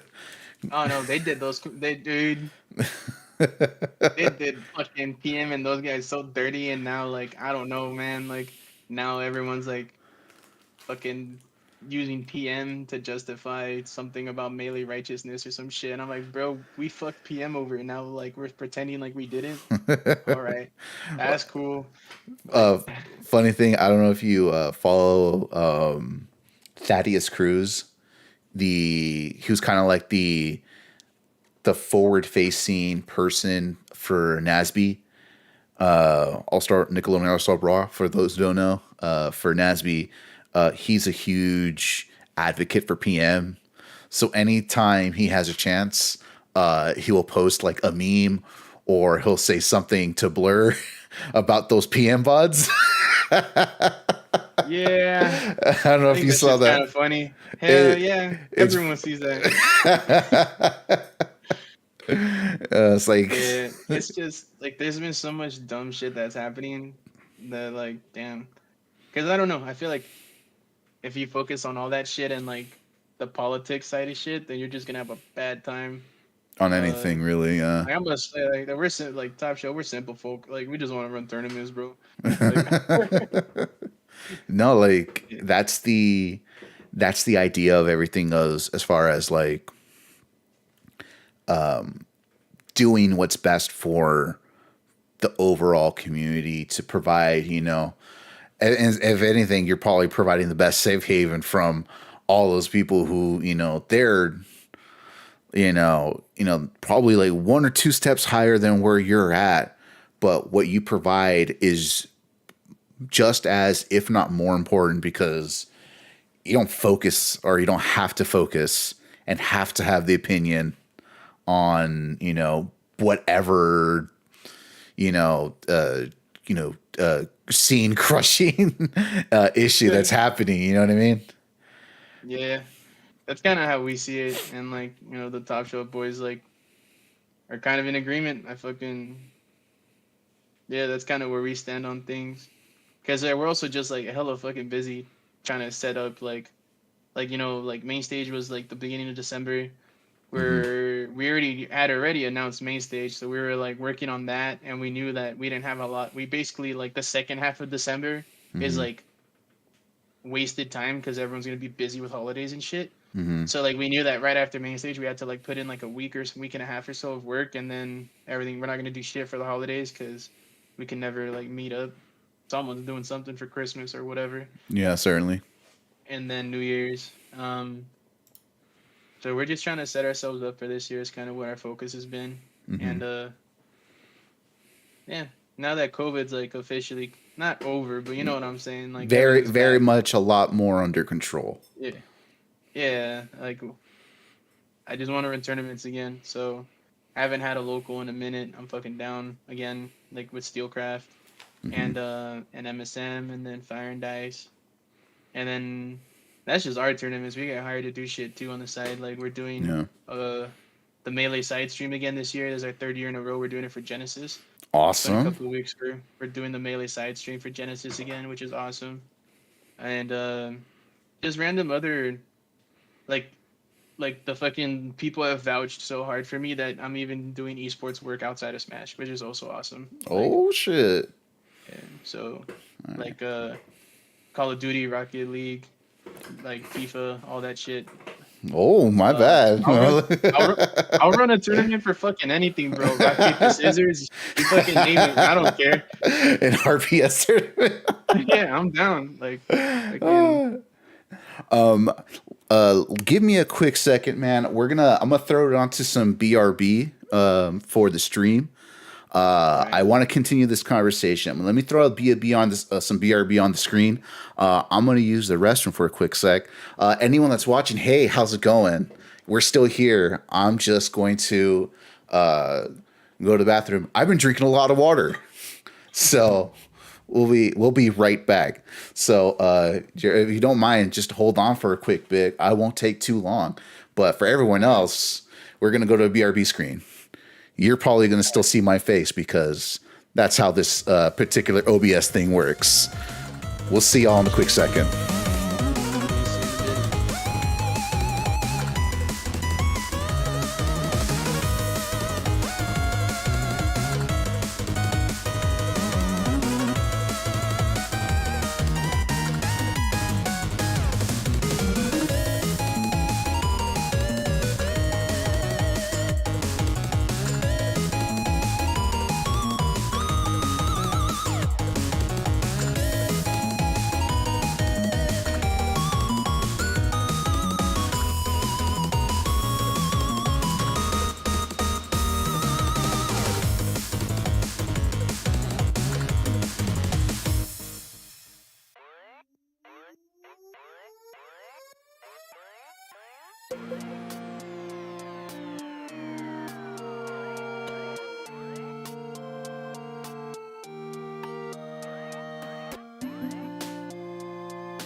And I'm back. yo, what's up, man? I'm back. We are back. You should see me as I should be. And look, there he is, the full face, no hat. It only took, hold on, how long have we been? It only took an hour and a half for us to see that full face. What's going on, y'all? I need some water too myself. I'm literally drinking a bunch of water. This is probably the most water I drink most of the day. So, Yeah, oh, also, I don't know if you noticed, this is a little SWT thing my fiance made for me. Aside from the straight edge, it's also the SWT. that's pretty sick, man. This is like a sticker or a magnet. It's a vinyl decal. Word. So that shit's on there for like life, basically, right? Oh yeah. Part of it's breaking off because I was really rough with the bottles, just like throw it in the back of the car, like whatever. But it's on there forever. Here, this one's mine. All the stickers that I fucking The Oh my god, was I not? 20XS, the Isabel, the fiction. I worked at security at schools, so I had to draw a T-shirt on them because kids kept asking who the funny naked man was. I don't want to deal with that anymore. And the The Falcon. Falcon. I Oh, realized like Genesis sticker, there please. you go. There you see Hey, it. someone There it back is. there. I figured like, working all these events with all these sweet artist alleys, might as well like pick up a sticker, throw it on the water bottle. So we're gonna jump a little further into the future than the next thing I wanted to talk about. But you said you know Oates. Yep. So speaking of Genesis and me bringing up Oates, he's actually going to be doing some stuff for Genesis. I don't know if you Yeah. heard. I saw his tweets. He's running a booth for sure. Last issue of the magazine. Yeah, and I think he's gonna be doing companion piece for the actual event itself. Nice. That's pretty sick. Oh, that's right. He's doing like a brochure Yeah. or something like that, right? Like I think that shit's cool because it's like important info that you need to know for the event. Like Hmm. nice little things. What it reminds me of is like pamphlets that like shows, theater shows, amusement parks would have together of like things to do outside the main attractions. And I Yeah. think if I saw his interview with Cypher from Bottom of the Smash Mountain. I watched it, and that's kind of sounds like what he wants to try to do going forward with either as the thing to be the spiritual successor of Major Zine or the thing that it's just going to end up replacing it. And I'm like, huh, that's pretty awesome. Yeah, dude. I always think it's cool what he's doing because he also kind of comes with it with that like DIY attitude. Like for a while, I don't even think he was charging for the magazines. He's just down, You know, which I always thought was cool. when I spoke to him, um, I actually spoke to him, I want to say about a month ago, on this channel. He, if I can remember exactly what he was saying, the reason he wanted zine to be a thing was because some of the most important people in a scene, in a tournament, at any given point in time, you have your Mangos, your H boxes, your MK Leos, your Spargos, and all this top talent, but they're less than 1% of the overarching people who go to a tournament, watch a tournament. The person that's going to go 0-2 in some ways is far more important than your top level player who's going to win the super major, because they are the bulk of the scene. There's the statistic of 50% of people will go 0-2 at every tournament. A quarter of people will barely go even, and less than that will actually go above even. And those are the people who kind of like set the scene. So if you're there for like a multi-day tournament, drown in pools, go 0-2, that's day one of a 3-day thing that you're going to be doing. What else are you going to do? Well, if you have something like what Major Zine is planning on doing, you have like literally so much at your disposal while still being in the thing that you enjoy. You know what I mean? Yeah, it just kind of ensures you're not gonna miss. Like it really sucks when you get home and then you hear about like, oh fuck, there was an arcade the whole time or something. You know what I mean? Mm-hmm. Like it kind of ensures that all the different like amenities and all the cool stuff that's available to like you pay to be there and it's available to you. Mm-hmm. So like take advantage and have fun and experience it because that's what like tournaments like Genesis are, is like an experience Mm-hmm. for like the average guy. What was the term that he used? Several activations for for the tournament. Like my brother went to Japan. I think it last year or the year before, some time ago, and he went to do the tuning exams. I'm like, what? The what now? Apparently, there's a place in Japan where you can do a tuning exam and you could get your official script saying, "Hey, I'm a ninja." It's pretty badass. So, but like, there's a lot of like weird shit that happens in the background, right? So, like what I was saying of like, these theme parks, these larger festivals. Yes, the bulk of the entertainment is the main things that everyone sees, but there's also these little things that you don't know, like, oh, if you do this scavenger hunt, you can get a free prize, right? So that's what I imagine it is. That's what the whole idea. It's like it's a marketing term, an activation. Like, oh, if you take a selfie with this many people from this many booths, and they stamp your card, you can turn in that card for a raffle or some shit like that, right? Gotcha. No, Like, that makes sense. That's pretty sick, man. It's like interactive and keeps people fucking like interacting with whatever's available, right? Like get a selfie with mango type shit. You know what I mean? like, or get the find two people and guess whether or not they went positive or not, or some shit like that. I don't know. I'm just imagining what kind of nonsense they could be. Yeah. But yeah, that's I the kind assume, of thing. are you gonna be a Genesis? Man, I'm gonna tell you right now. I'm taking time off of work so I can go to MSM Zero. Let For real, alone, you're gonna be there? yeah, I'm going. Oh fuck yeah, man! I'm gonna do some friendlies. I'm gonna do the same thing I've been trying to do that I'm wanting to do, of going there. I'm not competing this time around, so I'm just gonna do the friendlies and just try to do some friendlies. Talk to as many people as I can, and I'm not really trying to find all of the top players who are going to be there. I'm just trying to find whoever I can, because if anything, those are probably the more important and more interesting people to talk about.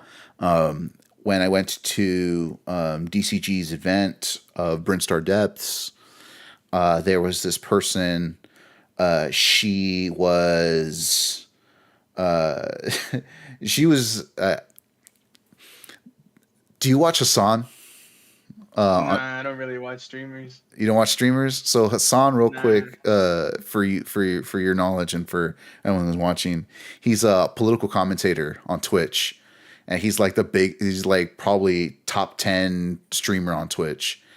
Like he got big for covering the election in 2020. He was covering in real time the January 6th insurrection, and he organized the Among Us lobby with Elon Omar and AOC. Sure. All right. There's a joke that he said it's proven time and time again. If you want a really good like shit posting or like great like memes, follow trans people, because they are undefeated in having the best shit posts of all time. And that was no better proof than someone who I interviewed. She had said she was from Simi, and I was like, "Yo, Simi, do they talk about the Manson family over there very much?" And with a straight face, she goes, "No, they really talk about other things like heroin."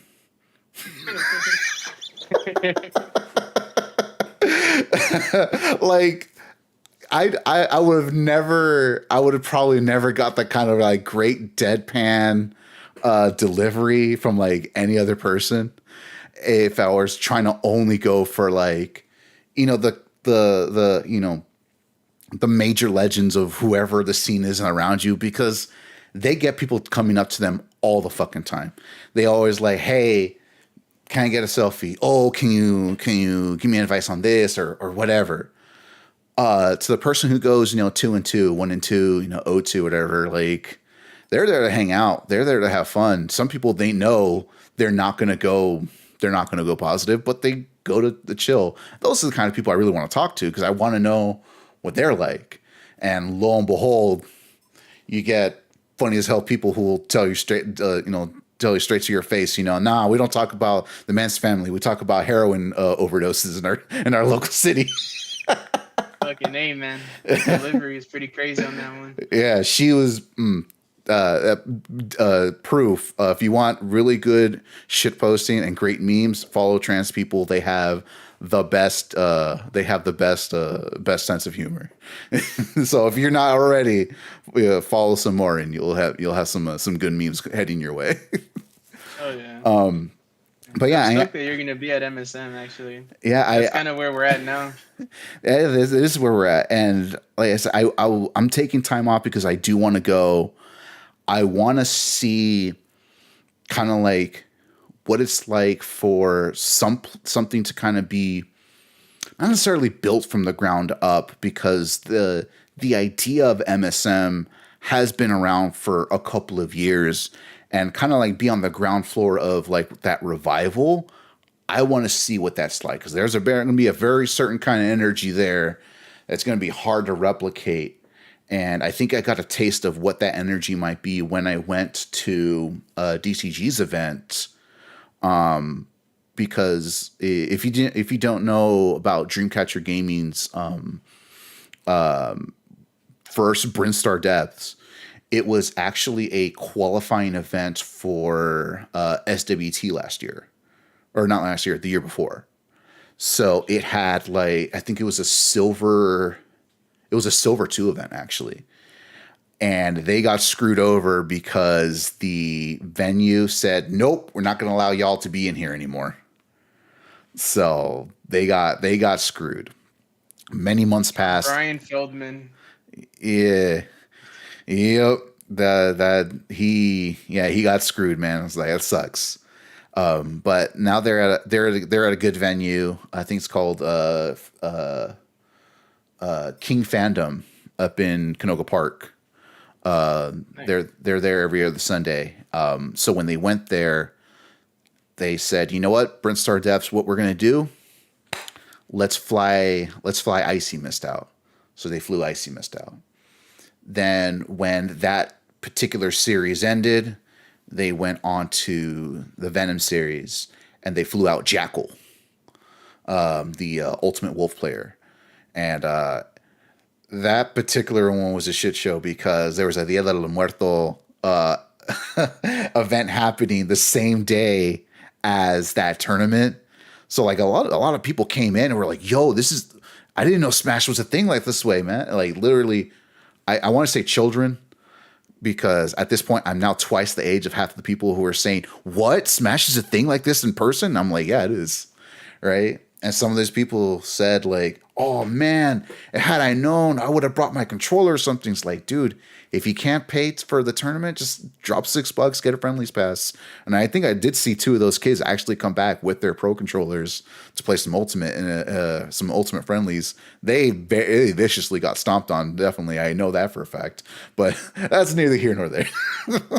Yeah, that's pretty sick, man. I'm happy that Dreamcatcher Gaming is still doing their thing. We would go to their Melee tournaments across the street from CSUN before COVID. Mm-hmm. At Worlds Collide, I think was what the PC Cafe was called. Oh yeah, there was that one. And I think down the road, it wasn't Goomba Stomping Saturdays. It was a different one. It was one on a Wednesday, I think. But that was the other one I was going to try to go to, and then again COVID hit, and that's the cycle that everyone hits to. It's like, yeah, this was happening, but then COVID happened.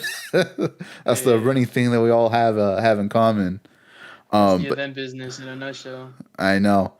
That's where all the things ended up being the way they were. I'm like, ooh, it broke a lot of things, but some people came back, and they came back on top, or they came just business as usual. You know what I mean? And I wouldn't say it's business as usual, but what did come back is MSM Zero. MSM Zero is here, and so at this point, you've gone through your story of, getting into it. You ended up at Summit 6. You've, worked all the way through Saving Missile Lombardi, and you've done main stage, and here we are basically where I put out the tweet saying, I remember him when he was a little scene kid, and now he's going to be the head TO for one of the biggest, like, ultimate tournaments or ultimate locals of all time. One of the more legendary things. That's crazy, right? And then I want to say probably about like a couple weeks later is when I shot you that first DM saying, hey, man. And here we are for that. But I feel like there's like some kind of story there that like most people kind of won't know on how MSN came back. And you've mentioned like Vance is a part of the crew that you're working with right now, but like how did MSM, how did that come back? Who kind of was brainstorming bringing it to what it was, to what it's going to be going forward, and like where's all that weird nitty gritty that most people won't know about unless they're listening to this sometime later on? It's definitely like Vance was had the boots on the ground when 2GG was running it, and they disbanded a while back. I think before COVID, well before I got involved into Ultimate. But Mm-hmm. I had known Champ and met Champ, and he knew about Top Shelf, and like we would collab on certain events at Thunder Studios. So like we're Thunder. kind of like, yeah, yeah, I know. That's a whole nother pedal. But Champ was cool, and I had a lot of respect for that guy, and because he took that shit very seriously, and he and same thing, he would carve out 5 minutes of a very important tournament just to like chop it up with me, which I thought was really cool, just about TO shit. Mm-hmm. And after Wave Dash, I think Vance was also gonna hang it up, but Wave Dash also kind of like rekindled the fire in him, Mm-hmm. and he was just saying like, "Damn, bro, like MSM was so cool. He wants to bring it back." And he had just been talking with like some of the old crew, like we kind of didn't want to just do it without like talking to them, right? So he just hits me up one day and say, "Hey, like we can do it, like, and it won't be bad or weird or like disrespectful." So that's when we went guns blazing, like, all right, let's build this shit out, like let's give it all we got, and luckily we have like a lot of support like from the SoCal Ultimate scene with Club Smash. Mm-hmm. Those guys are fucking amazing. They really came through for Wave Dash, and Mm-hmm. luckily like we work really well together enough to where like they're down to like fuck with us. Same thing with like GLS and One Must Fall Gaming, Mm-hmm. and Backyard Smash. Mm-hmm. Or GLS is the event, but Backyard Smash and One Must Fall Gaming like collab to run that. Like Mm-hmm. Geo and Ray are the two dudes that uh like like we just fuck with. They're just a bunch of like they're like our counterparts in the Ultimate scene. There's just like Yeah. Hispanic fools that are running events and they're down to party. Like it's awesome. Yeah. So they're coming through and helping us out, and then that's kind of it. Like it's not necessarily. I guess like for us, like I don't want to say it's easy, but it's like it's not necessarily uncharted territory. We just like like we know this isn't just like a normal event, right? Like it's like got a fat legacy. 2GG is like we're not trying to fill boots here. We're not trying to like like what do they call Take that shit over. when like when a person wears like a fucking like a military uniform but they're Oh, not in the stolen military. valor. Yeah, like we're not trying to do none of that. Like with all due respect to like the legacy of the tournament and stuff, Mm-hmm. like we're not even trying to like take the baton. We're just like it's like a spiritual successor, and SoCal deserves banger tournaments because it's fucking SoCal. Yeah. So that's kind of where we see it. And then obviously like the work isn't necessarily glamorous. Like that shit sucks. Like you know, Yeah. like I mean I personally love it, but like we gotta get in there, set it up. It's a Mm-hmm. lot of manual labor, and then once we're done setting up, then we get to run the tournament, Yeah. which is like 6 straight hours. But like we enjoy it. That's what we do, and that's kind of just getting boots in the ground and just hopefully we get out on time is kind of where my mind's at. I just can't believe the overwhelming support that we've been getting. Yeah. And like you mentioned it earlier, like the vibe in there is gonna be immaculate. Like I have a feeling like top 32 or no, top 24. I think is what we're doing. Mm-hmm. Once we get to the top bracket, like, once people have busted out, there's a bar there. Just saying. Fucking, you know For what I those that mean? Like, can and those that will. yeah, it's gonna be lit. I hope like the crowd gets crazy. We're gonna try to document it as best we can. We have Mm-hmm. some homies with cameras. We definitely want to take hella pictures. We want to take hella videos. Mm-hmm. You know, and like we just want it to be hype and explosive. And if you don't go, then hopefully you feel like you should have gone. That's kind of like if you regret not going, then I feel like us as that's a top good shelf sign. did a good job. Yeah, like, oh fuck, like look at the VODs, like the stream looked amazing, the vibe looks immaculate. Like there's a meme that I really like where it's like the vibes in this room are amazing, the beer is flowing, the women are dancing, there's a lot of pain in this world, but not in this room at this current moment. You know what I mean? Like, Yeah. you know what I mean? Like if Certainly. you got Certainly. if you got problems, you fucking hopefully it doesn't feel like it when you're at MSM kind of deal. Yeah. So That's that's I don't know. that's no, that's the thing that I want to see, and that's the thing that I want to feel, at least experience a little bit when I go. And yeah, like it's not, to me it's not really about, playing as many friendlies as I can until I have calluses on my finger, or try to see who snuck in an HDR setup or whatever. Like I'm trying to like go and just kind of like see what everything is about. I stopped going to shows, I want to say like 2012. I want to say was the last show I went to. And that's because, I had to pay for my student loans. I had to pay for my car. I had all kinds of responsibilities, and that the type of work I was doing, anytime I wanted, and if I want, even if I really, really wanted to, I couldn't afford to do it. The times that I would do it is when I'd be working, because I worked graveyard for a long period of time. And by the time like I felt like I was getting ready to like maybe start having that financial ability to do so, you know, all those years of working terrible jobs and being in the horrible capitalist society that we are, that just have to live under the thumb of capitalism. Ruins a lot of the things that you run into. It wasn't really until like the last like 2 years or so that I've even been anywhere near close to have the ability to do anything that I want anyway.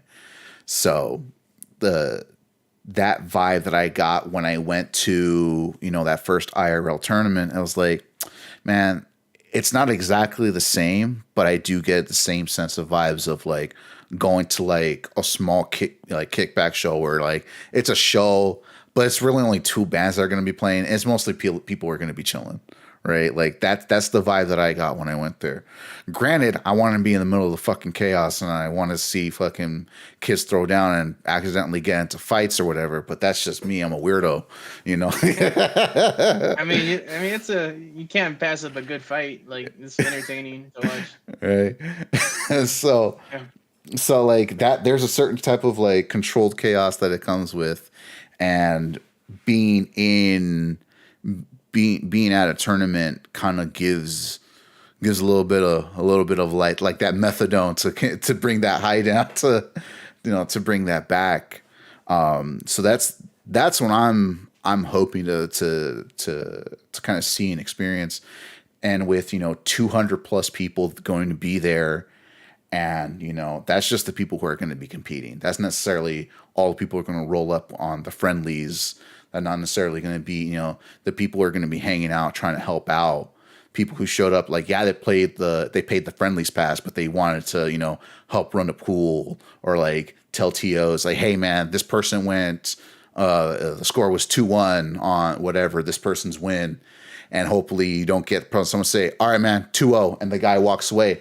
I don't know who this guy is. I don't know who he went 2-0 against. And was 2-0 his win? Or was, there's just the people who want to go there and vibe out, and they just want to be involved in some kind of something. And that's what I'm really there for. I could have paid for the competitors pass, but I wasn't gonna really compete. I was just wanted to go there to vibe out, talk to people, see if people wanted to talk to me for about 2-3 minutes. If there's any top players that are going to be there, cool. I'll probably ask them. Most of the people who I was going to talk to was going to be event staff anyway. If they had a free shot or two to talk to, like I've talked to PJ, I've talked to Fro, and they gave me some some ultimate commentators, PJ and Fro. They gave me some good talk. We shared a couple of moments, but that was more important to me than going to compete. Like we were saying, vibes. It's all about vibes. And I foresee that happening for this particular one. That's the main reason I took time off. Now, my plan is to go at least to one major, like an actual major during the year. And it's probably going to be, if Wave Dash happens in a form that I can go to, it's either going to be that one or probably be going to main stage. That's probably, provided main stage is happening, which I think it should be. Barring any kind of weird, insane nonsense, I'm gonna go to one of those two. Yeah, man, I appreciate the support. I think I'm just all out of time by this point, man. But I fucking hella appreciate you reaching out.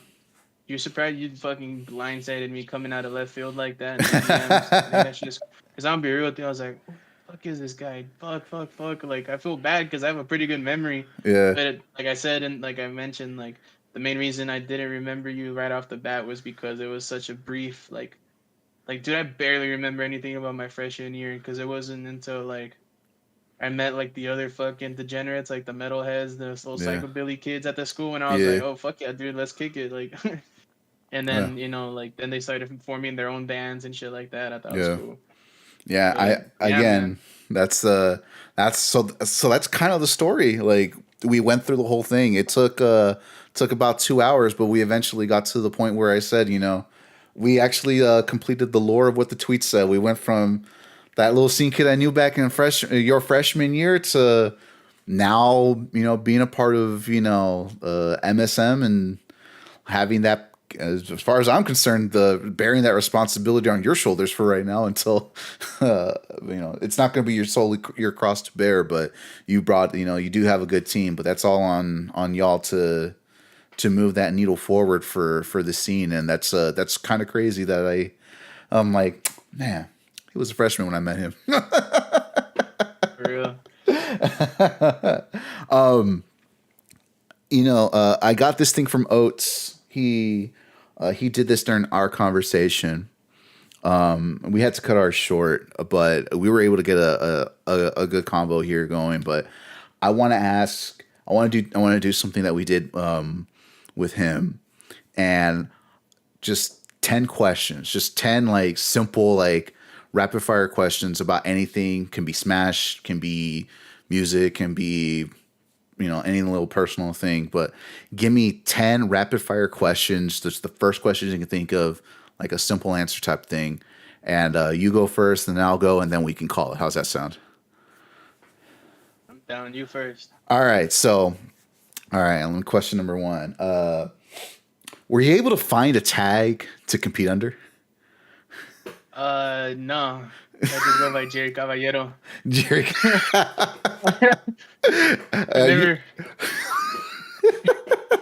Yeah. You never follow. Okay.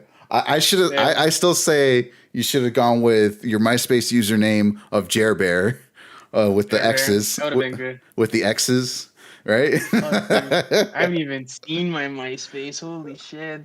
I don't want to even try to find it. Oh, man, I'm fucking cringe. I deleted mine, so like I would have no idea where to start anyway. All right, you should have gone with either that or the very long one that was very difficult to say. I don't know if it was a Spanish word, and it would have fucked up all of the commentators. Like, how the fuck do you say this? But it's otorrinolaryngology. Oh yeah, that one. Yeah, that one, which is ear, nose, throat doctor. Yeah. I'll come up with something. You'll come up with something. All right, what's another one? Favorite nerd thing that isn't Smash. World of Warcraft. Really? Wow. All Yeah. right. Wow is definitely probably one of those things. I got you. Yeah. Funniest Twitter handle that you've seen in a while. Little trick shot. It's Look. Sora. Yeah. It's Josh Man. His Yeah. tag used to be Sora Josh Man. He's the Australian Fox. Little trick shots. Fucking that shit's gas. That's a good one. All right. Ooh, what's a fun one? Oh, best fast food burger place. Tommy's, but not that Tommy's. The one on McClay down in San Fernando. The one me and my fiance refer to as the fake Tommy's. It's not a real Tommy's, but it's still damn good. It's just some guy named Tommy Yeah. from the 70s. Yeah. That shit, That that one. burger kicks ass. Hell yeah! All right, that's a great answer. I love that one. Oh, this is more of a do you remember? But do you remember the first time you went positive at a tournament? It was my puff was fucking sick nasty at the beginning. My first tag was actually titty sprinkles, but it was mega cringe. It lasted like 2 tournaments. No. Yeah, I went positive at one of my tournaments at JJ's, and then that G3 I went 2-2. All I'll right. take that to the bank. Oh, that one was so cringe. I know, bro. Titty sprinkles. I don't know, but is it more cringe than your MySpace page? They're both pretty fucking bad. I don't know. It's all memes and shit, like in the moment, but then looking back, it's like, goddamn, like to a person with no context, they probably think I'm some fucking weirdo. All right, I got 5 more. What show are you digging the most right now? Letterkenny. It's a Canadian show. Ooh, yeah, that's a good one. That's a good one. You know that one? Yeah. I saw an Yeah. episode or two that I was like, yo, this is hilarious. Yeah. This is good shit. All right. Oh wait, real quick. Did you watch the spinoff or watching any of that spinoff show? It's like a hockey. Shorzy? Yeah, that one.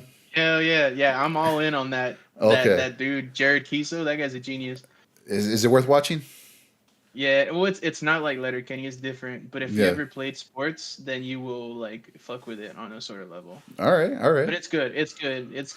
Give it a shot, but it is a different vibe. All right. Xbox or PlayStation? I guess PlayStation. I didn't have video games growing up, so. Mm. Well, I guess PlayStation because the first console in my house, I bought senior year of high school. So like the one thing that you missed, I used to sell tortas. I fucking still more high. Yo, that was you, Yeah. dude. So fuck- Oh my god. Oh my god. My brother used that told money me. to- My brother told me, hey, there was a guy who would sell tortas. And fucking I used that money to fucking buy That's myself awesome. a PlayStation 3. Yo, that's So I guess fucking PlayStation. awesome. Yeah. All right, we're good. That's a good one. PlayStation. Yo, that's fucking hilarious. All right. Something, man. All right. Let's see. I got 2 left. Let's see what I can do. Do you have a favorite car? I like trucks. I like Toyota Tundras and Tacomas. Tacomas. You're not really into classic vehicles. Nah, not really. I'm a fucking beaner, bro. Like, Come on, I man. like trucks. 64 Impala. You like trucks? Come on, F-150. Not even They're the F-150. old- F-100. F-100 was stopped being produced in the 60s and 70s. How can you not like one of those? Yeah, but how many setups can you fit in it? That's where my mind's at. Bro, it's an F-100. Do you know how many it has a standard truck bed. You can fit a shit ton of setups in there. And we're talking CRTs, not monitors. I guess I can appreciate it. I can appreciate old cars, but I guess I never really had an interest in them. They're pretty cool though. I do like old Toyotas, like the Oh yeah, T100. yeah, They're yeah, fucking yeah. Yeah, I know from what the you're. 80s and shit. Yeah, I know what you're talking about. All right. And my last question: are box controllers cheating? Probably, but I don't know enough to have an opinion on that. I let the real TO nerds take care of that shit, and I just follow orders. Oh, they're banned now. We're banning them. Okay, that shit's not allowed They're anymore, boys. banned. Sorry. Yeah. All right, man. Go ahead, man. Your turn. Your turn. Um. Did you ever get into a fight when you were in high school, either at a show or at school? Like I'm talking No, like throwing punches or something. Like no. There was always people who were willing to fight for me because everyone knew I was not that guy. yeah, I feel you, man. There was one particular show that I went to. Some fool was trying to talk some shit, and he punched me in the back of the head, and I'm like, "What?" Because he thought it was from DSM, and I'm like, "Dude, I don't know who the fuck you're talking about. That's not me." And the guy's like, "Don't worry, we'll talk to him," and they beat his ass for me. Yeah.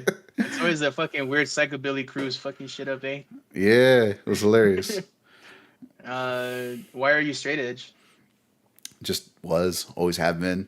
And then when I heard that there was a term for it, I was like, all right, fuck it, I'll stick with it. And kind of never changed. Still don't drink, still don't smoke. But doesn't stop me from didn't stop me from being a good influence. I was not a good influence for a lot of people, tell you that much.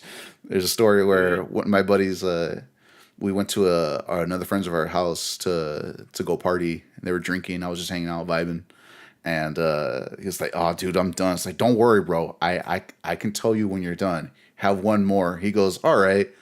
And that was one too many, and I knew it was one too many. And I thought it was gonna be hilarious. And he ended up throwing up because he drank too much beer. You were the devil on his shoulder. Hell yeah! I was a straight edge kid, but I was not necessarily the best influence for some folks. It was hilarious though. What's the best food in the valley, man? Oh man, fuck. It depends. If you're looking for tamales, I personally believe Rosie's Tamales is the best tamale place. If you're looking for Chinese, it's probably between Panda. Was it? No, not Panda. Panda Walk by the Denny's. Yeah, Panda Walk by the Denny's and China Express. Between those two, Yeah. on Hubbard and Glen Oaks.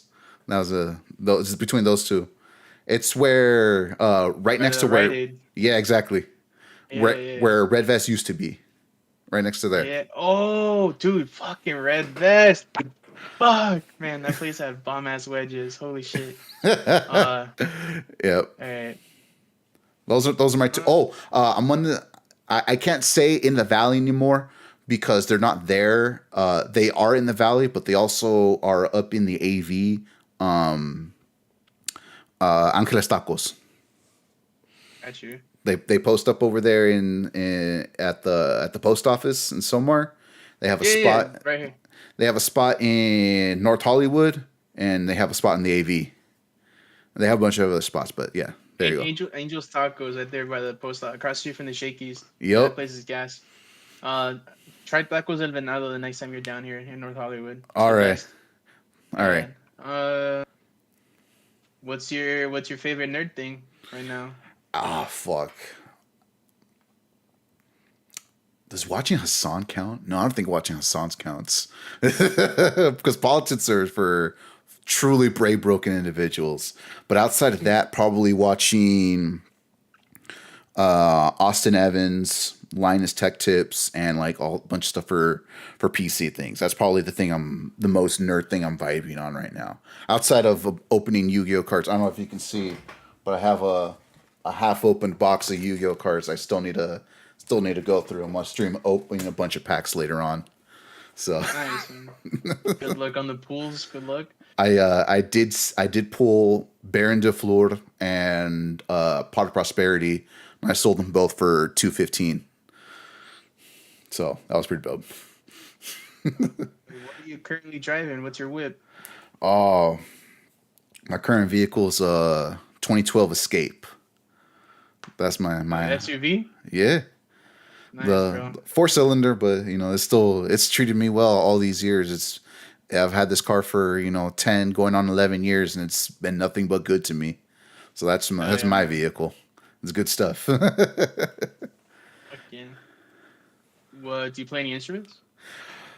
Oh God, I think I can say I used to because I played guitar, bass, drums. I learned keyboard. I learned a little bit of trombone, a little bit on my own, and I learned a little bit of trumpet on my own. For summer school one year, I took a violin, and I kind of have an idea of how to play stand up bass. Nice. Yeah, I always wanted to learn how to. I was actually in a psychobilly band for like a summer. That shit was tight. Who was it?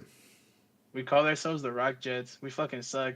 I was gonna say is like, did you ever play Did you ever play uh with Cryptos?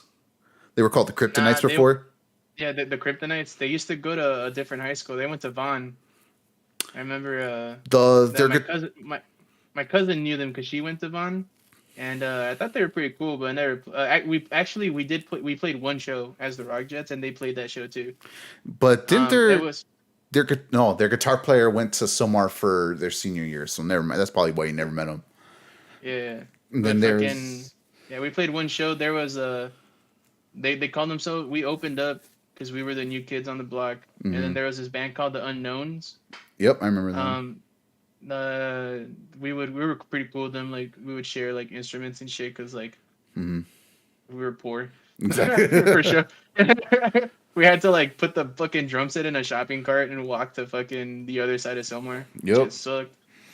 Um, the cigarettes were supposed to play, but that shit got shut down. That was Ah. actually the first time I got like proper fucking drunk.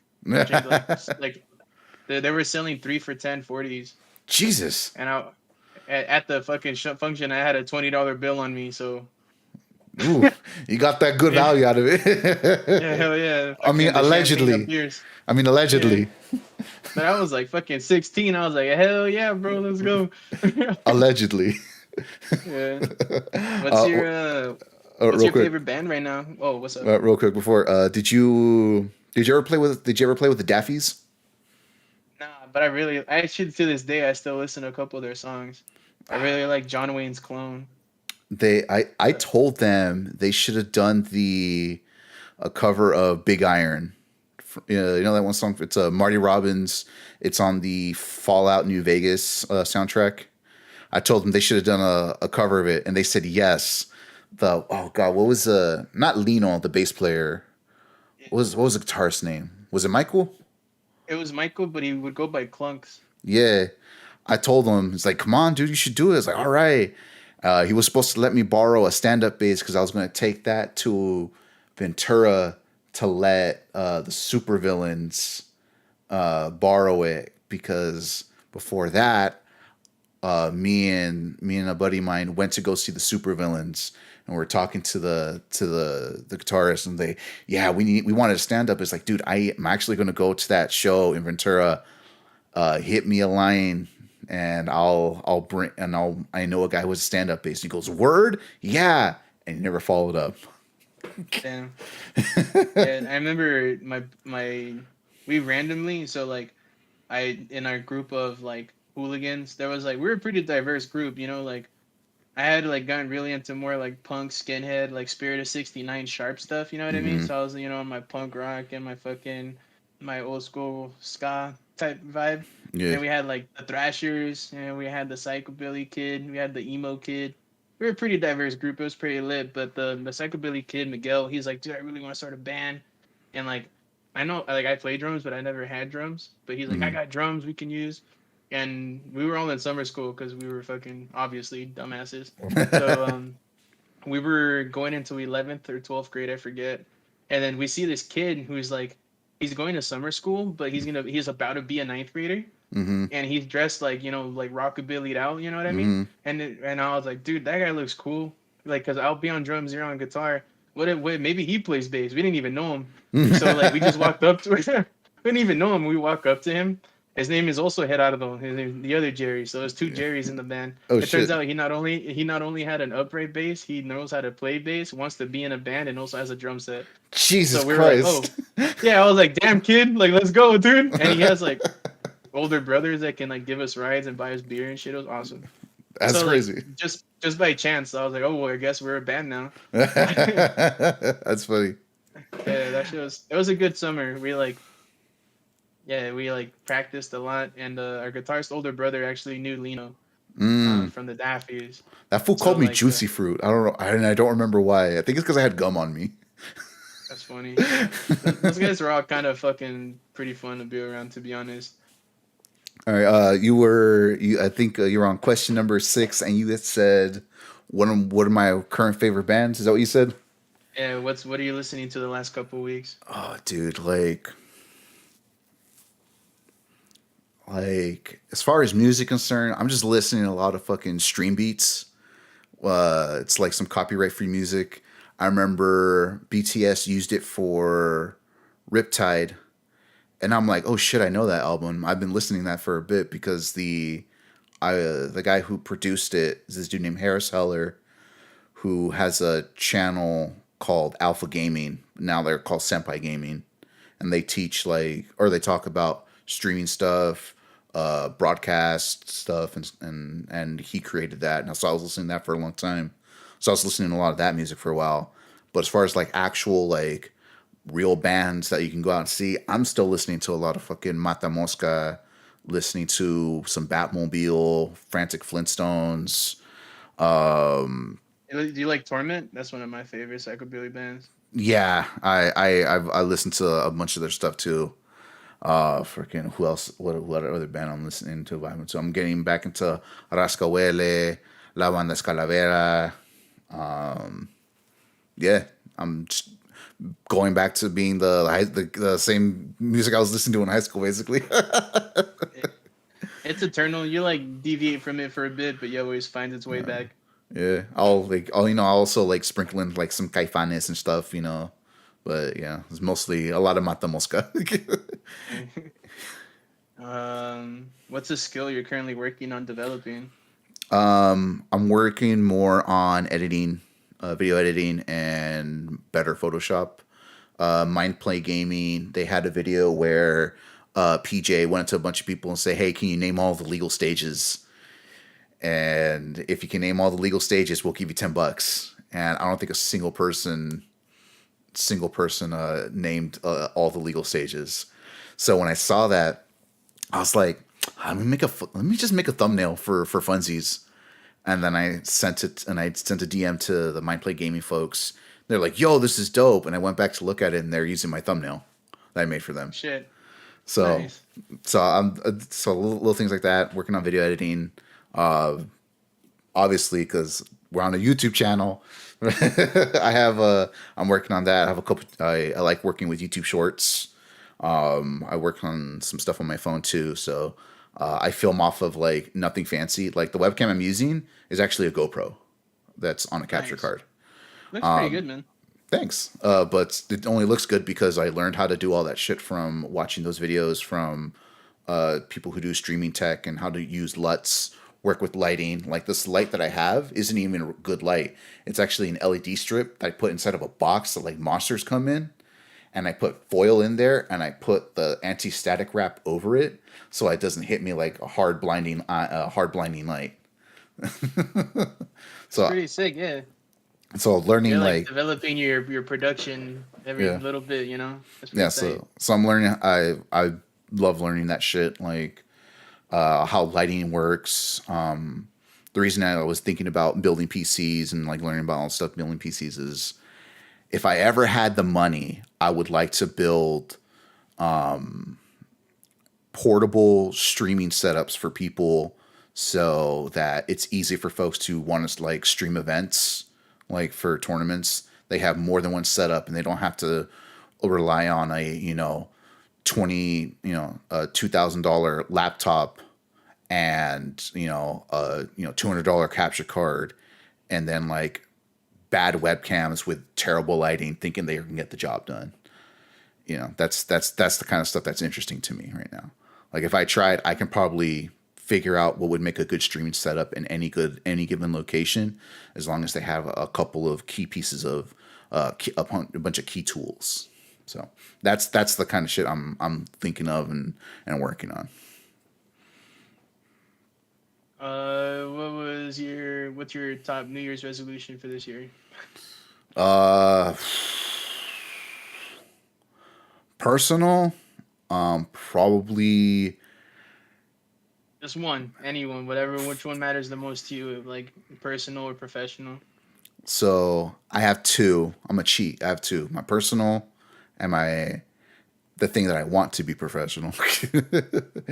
Personal is I want to be able to walk enough on my treadmill so that when we go to San Diego Zoo, the safari park, I'm not winded after going to the first like hours worth of walking because that's a fucking trek. Yeah, we had season passes when we were down there, so we would go a lot. Yeah. Just heads up, you can take. Oh, you don't drink. Fuck. I was like, they don't check. You can just take beers in.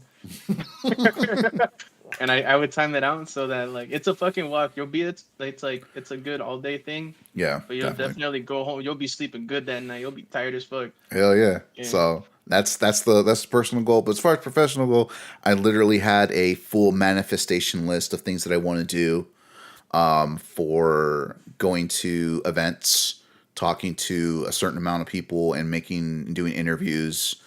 The fact that I'm going to MSM Zero is actually going to check off one of those things as long as I can talk to four people there, whether it be tournament goers, anyone working the tournament, anyone who's going to be on the broadcast team, anyone like as long as I talk to four people there, I've met like a third of my professional goals. You got that shit. What's the worst injury you've ever had? Physical injury. I don't want to hear about your broken hearts. Oh man, oh good. And I don't think you want to talk about my brain rot either. So, Like I want like the worst one. Like you almost died if it, I mean I don't want to sound like I was like hoping for it or anything like that. But like did you ever get hit by like a car or something? You like fall off your bike or some shit like. um, I want to say, well, I don't know, getting punched in the back of the head all those times it shows. I feel like that doesn't count because every time, there's always that one guy who would take it too far, hit somebody in the back of the head, and they pass out. Because that happened a bunch. Like I would lose consciousness here and there, but I always like deck him in the face afterwards, and most people cheered me on because that person deserved it. But as far as like actual injuries outside of that, was probably I was in fourth grade. I was on the monkey bars, and I landed on the step bar on my arm, but like my body landing on it, so like boom, so my arm bent a little bit on the monkey bar, and I was on a splint for like a week. Shit. Yeah. So that was Yeah, probably man. the worst injury outside of, blacking out after being punched in the back of the head. It shows. Oh, I also fucked up my toe and like both my toes, like my big toes don't grow right. The big nails, they just keep digging inward. And I literally have to dig in, rip it out after cutting the nail a little bit, and it's constantly bleeding for like about a day or so Fucking- before it heals, and then I can like wiggle my toes like normal. Holy shit. All right, and All right, last one. last Last but not one. least, have you ever been addicted to anything? Does brain rot count? Because Maybe, yeah. Yeah. if brain rot counts, then so many things. I had an obsession with how of learning how to do streaming stuff. There's also like my unnatural obsession with wanting to talk for extended periods of time because I just love going off for hours and hours. And as you know, proven by the fact that we've been on for 2.5 hours, and the fact that I feel I can go for another half hour. Yeah, it's not really addiction. It's more of intense obsessions with and fixations with a lot of things. Like I said, that kind of stuff, and learning weird shit, and probably watching way too much Hassan. Too much left Oh wing man. politics, like crazy amounts of left wing politics. Yeah. That's probably as closest to addiction I have. Oh man. That's Uh, all I got for you today, man. I'm fucking really like appreciative that you hit me up. I'm very happy that you had me on your show tonight, man. Uh, dude, and I'm stoked. I'm gonna see you in a couple days in the flesh, man. You better say what's up, all right? that was the plan, dude. I initially wanted to go say what's up and ask for this, what we're doing right now. I wanted to initially ask that uh, at MSM Zero, and I'm like, nah, I think I'd rather do this first. So I really want to thank you for taking your time. I know for people who are watching this after the fact, you've been having some intense house troubles with power and internet and all kinds of shit. So Yeah. that was pretty bad. So I mean, resolved well enough that we're still doing this, 2.5 hours later. So I guess that's a big plus for me. I was about to just go play some Elite Smash right now on online or probably practice some PM or something. And then I saw the message like, well, looks like we're doing it after all. Yeah. So I want to thank you for taking the time. Like you probably had like some important shit to do. So I want to thank you for being here. Anyone that was watching, anyone that's still watching, thank you for being around. Thank you for stopping by. Anything you want to shout out, like chances are anyone who's watched this already knows who you are. But anything you want to say, anyone you want to shout out, anything you want to say to me, anything you want to say to anyone's going to see this in the future. Well, first of all, make sure to support this guy, Jesse. Like, subscribe, whatever you gotta do. For myself, I don't know. Like, shout outs to Top Shelf, shout outs to Alan, shout outs to George, Slicer, and Vance. Shout outs to my wife. Shout outs to my support system I got going on. I'm nothing without everybody. Shout out to the SoCal scenes, and keep an eye out for MSN, Wave Dash, and whatever else we're doing on for Top Shelf Esports on every platform. So even if you don't got any feria to spare, like your support, you just liking our page or watching our streams is more than enough, man. That's a number that we can take to a potential sponsor. You know what I'm saying? To go back to Liquid Death and say, hey man, we still got these people. Yeah. You Shout saved their outs to asses. Silmar. So it's Silmar High School. Yeah. Fucking. I'd be, I don't know, somewhere. I fucking love this place. This fucking thing. Dude, thank you so much. I'm gonna let you go. Thank you for being here. And we'll be seeing you later, man. All right, dude. Take care, bro. All right, you Peace. too, man. Peace.